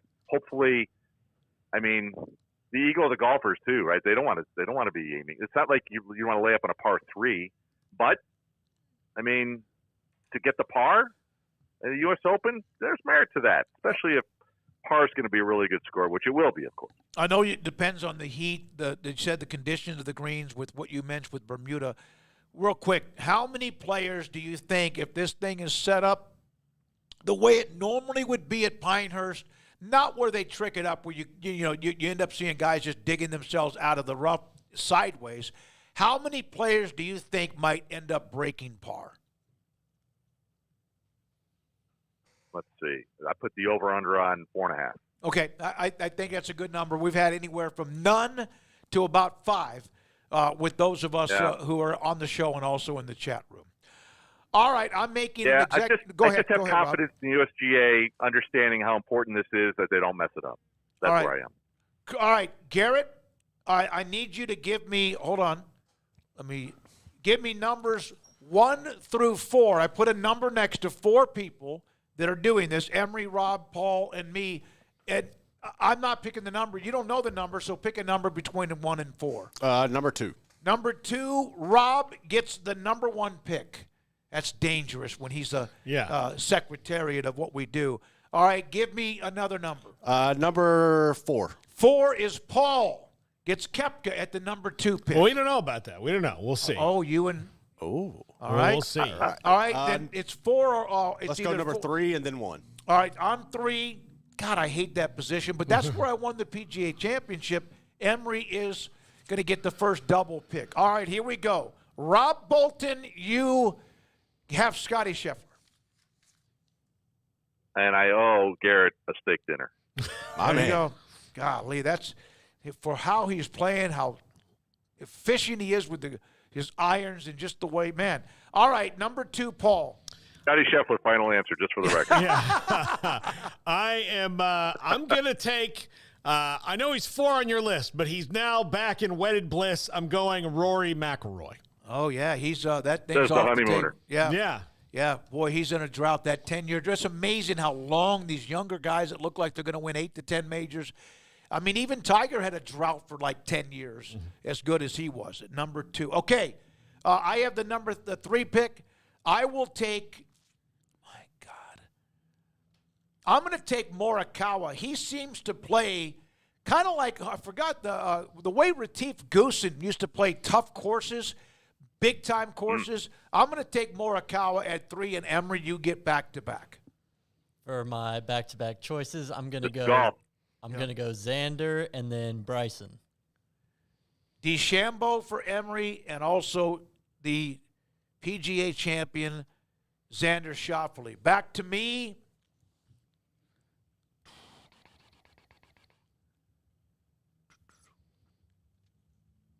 I'm taking Koepka. Be my guest. Yeah. I mean, he's a little wild for me, but I'm going to take Koepka. He also seems to win on pretty hard courses to play. All right, back to you, Paul. Mostly because I know he likes him. I'm taking Victor Hovland so that Emery doesn't get him. He started playing. Remember last time we picked the PGA, he wasn't. It seemed like he was a little out of whack. Rob, you get back-to-back picks, sir. Well, Hovland wasn't going to last another pick, so he actually took my guy. I don't know how that happened. He's number 8 in the power rankings. There's still 2 guys ahead of him. But as these things go, I gotta move on. So let's roll with. Okay, so the cut this week is low 60 in ties, 156-man field, hardest golf course likely going to be played this season. It's going to be really difficult. The format of your game is paramount. You have to make the cut, otherwise nothing else matters. Yep. So the cut is the goal, and I'll let everything else after that figure itself out. So I'm going to stick with the power rankings and go with Matt Fitzpatrick. There you go. 2022 U.S. Open champion. All right, and then you get another one. Yeah. So let's have some fun and ride the young guy, Ludwig Aubert. Yeah, there we go. All right, so Scheffler, Fitzpatrick, and Aubert right now for Rob Bolton. Paul, back to you. Everyone gets 4 picks. Yeah. I will take. Who did he take? He took Fitzpatrick and Aubert. Okay. Then I'll take Theegala. That was my guy. He helped me win the PGA Championship, okay? Yeah, I will go with Fleetwood with my 3rd pick. Again, I'm now trying to make sure we make the cut here. Emery, back-to-back picks. I'm going a little aggressive. I'm going to go Minwoo Lee. And then I'm also going to go with Aaron Rai. Oh, Aaron Rai. Very neat. Now, I saw a couple of people thinking he might be a dark horse or at least get himself in contention. Man, this is when I want to take a guy like Cantley, but he hasn't played that great. Cam Smith, of course. But I'm going to go with a grinder. And I know he had a terrible tournament recently, but I'm going to go with Lowry because I just like the guy. That's out of nowhere, maybe, but I'm going to take Lowry. Paul, you're next. Okay. Took Lowry. There's somebody I can't believe he's not been picked.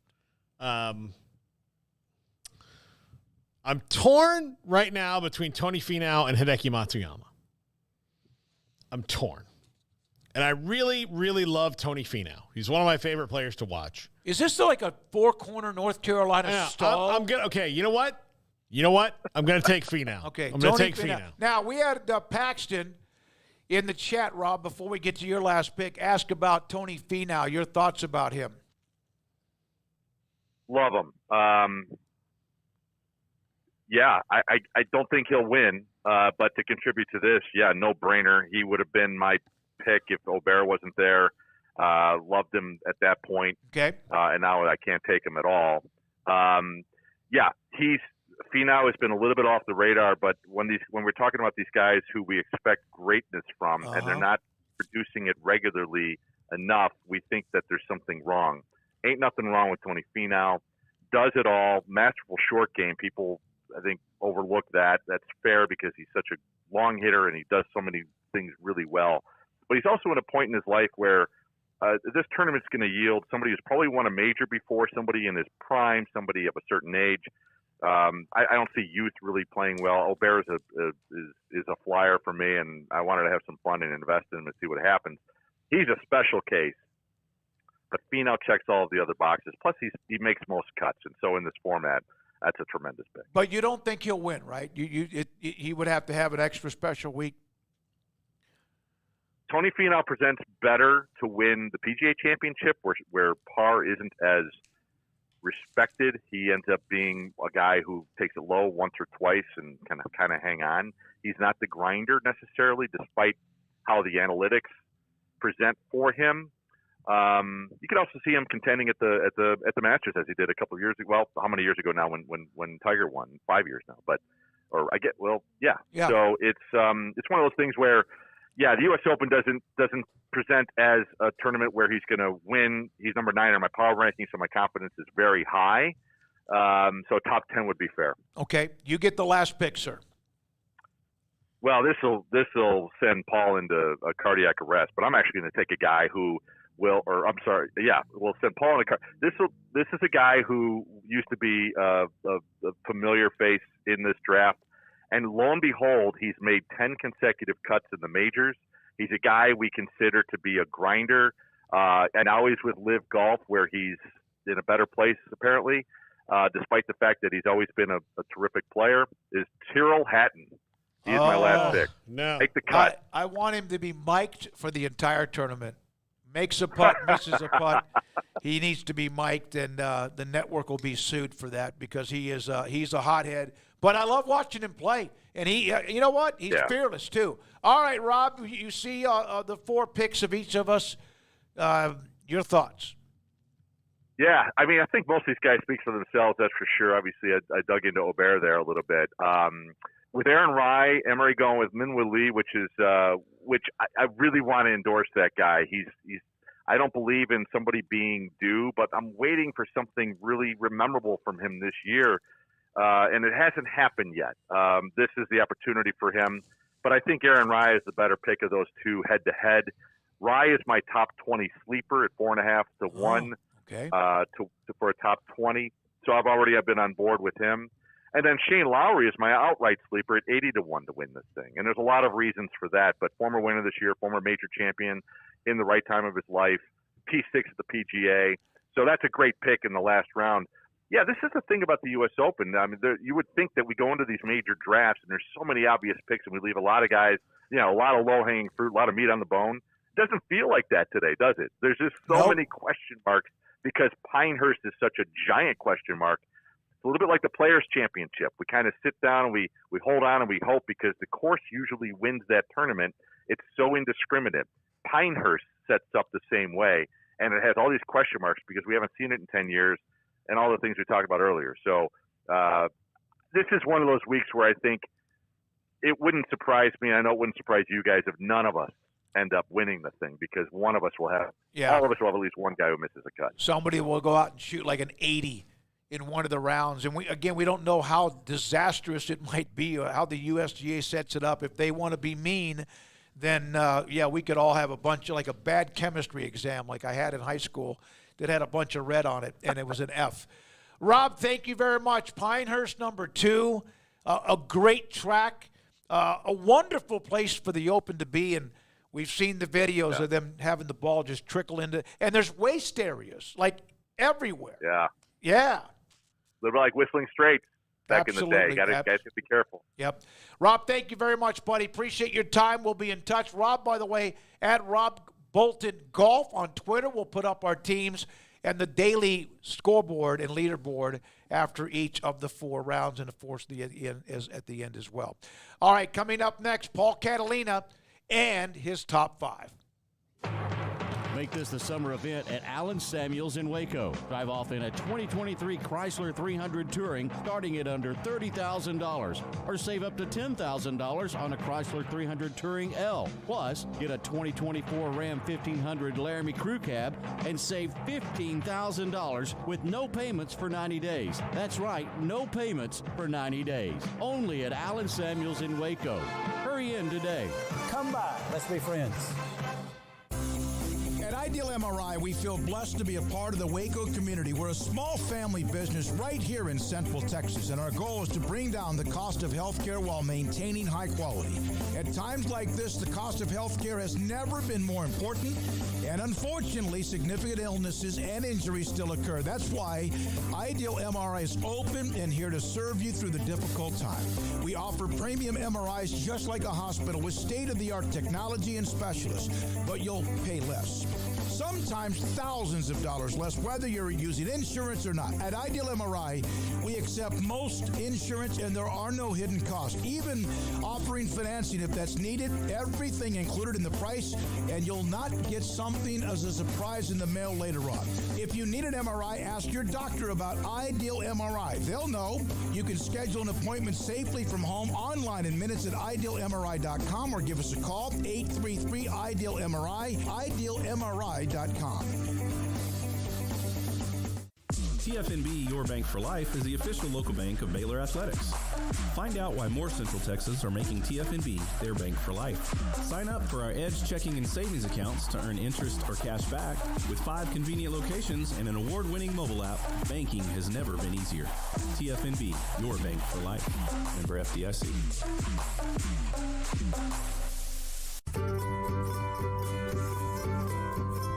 You want to know why Stonewood Dental is so successful? Listen to what happy customers have to say. Pleasant. It's different than any other dentist office. I really feel like they care. And it's not that you're here for 2 hours waiting on someone to take care of you. It's quick and easy, and I bring my kids, and my kids love being here too. They really love the treasure box. Staff is really nice and accommodating, real friendly. You feel more like home. It's not sterile looking. Everybody has their own personalized rooms with decorations and decor, and they'll even have a blanket for you when it's cold. I've recommended people to actually come here, and they are patients now. I really love it here. It feels like family. Learn more, stonewood-dental.com.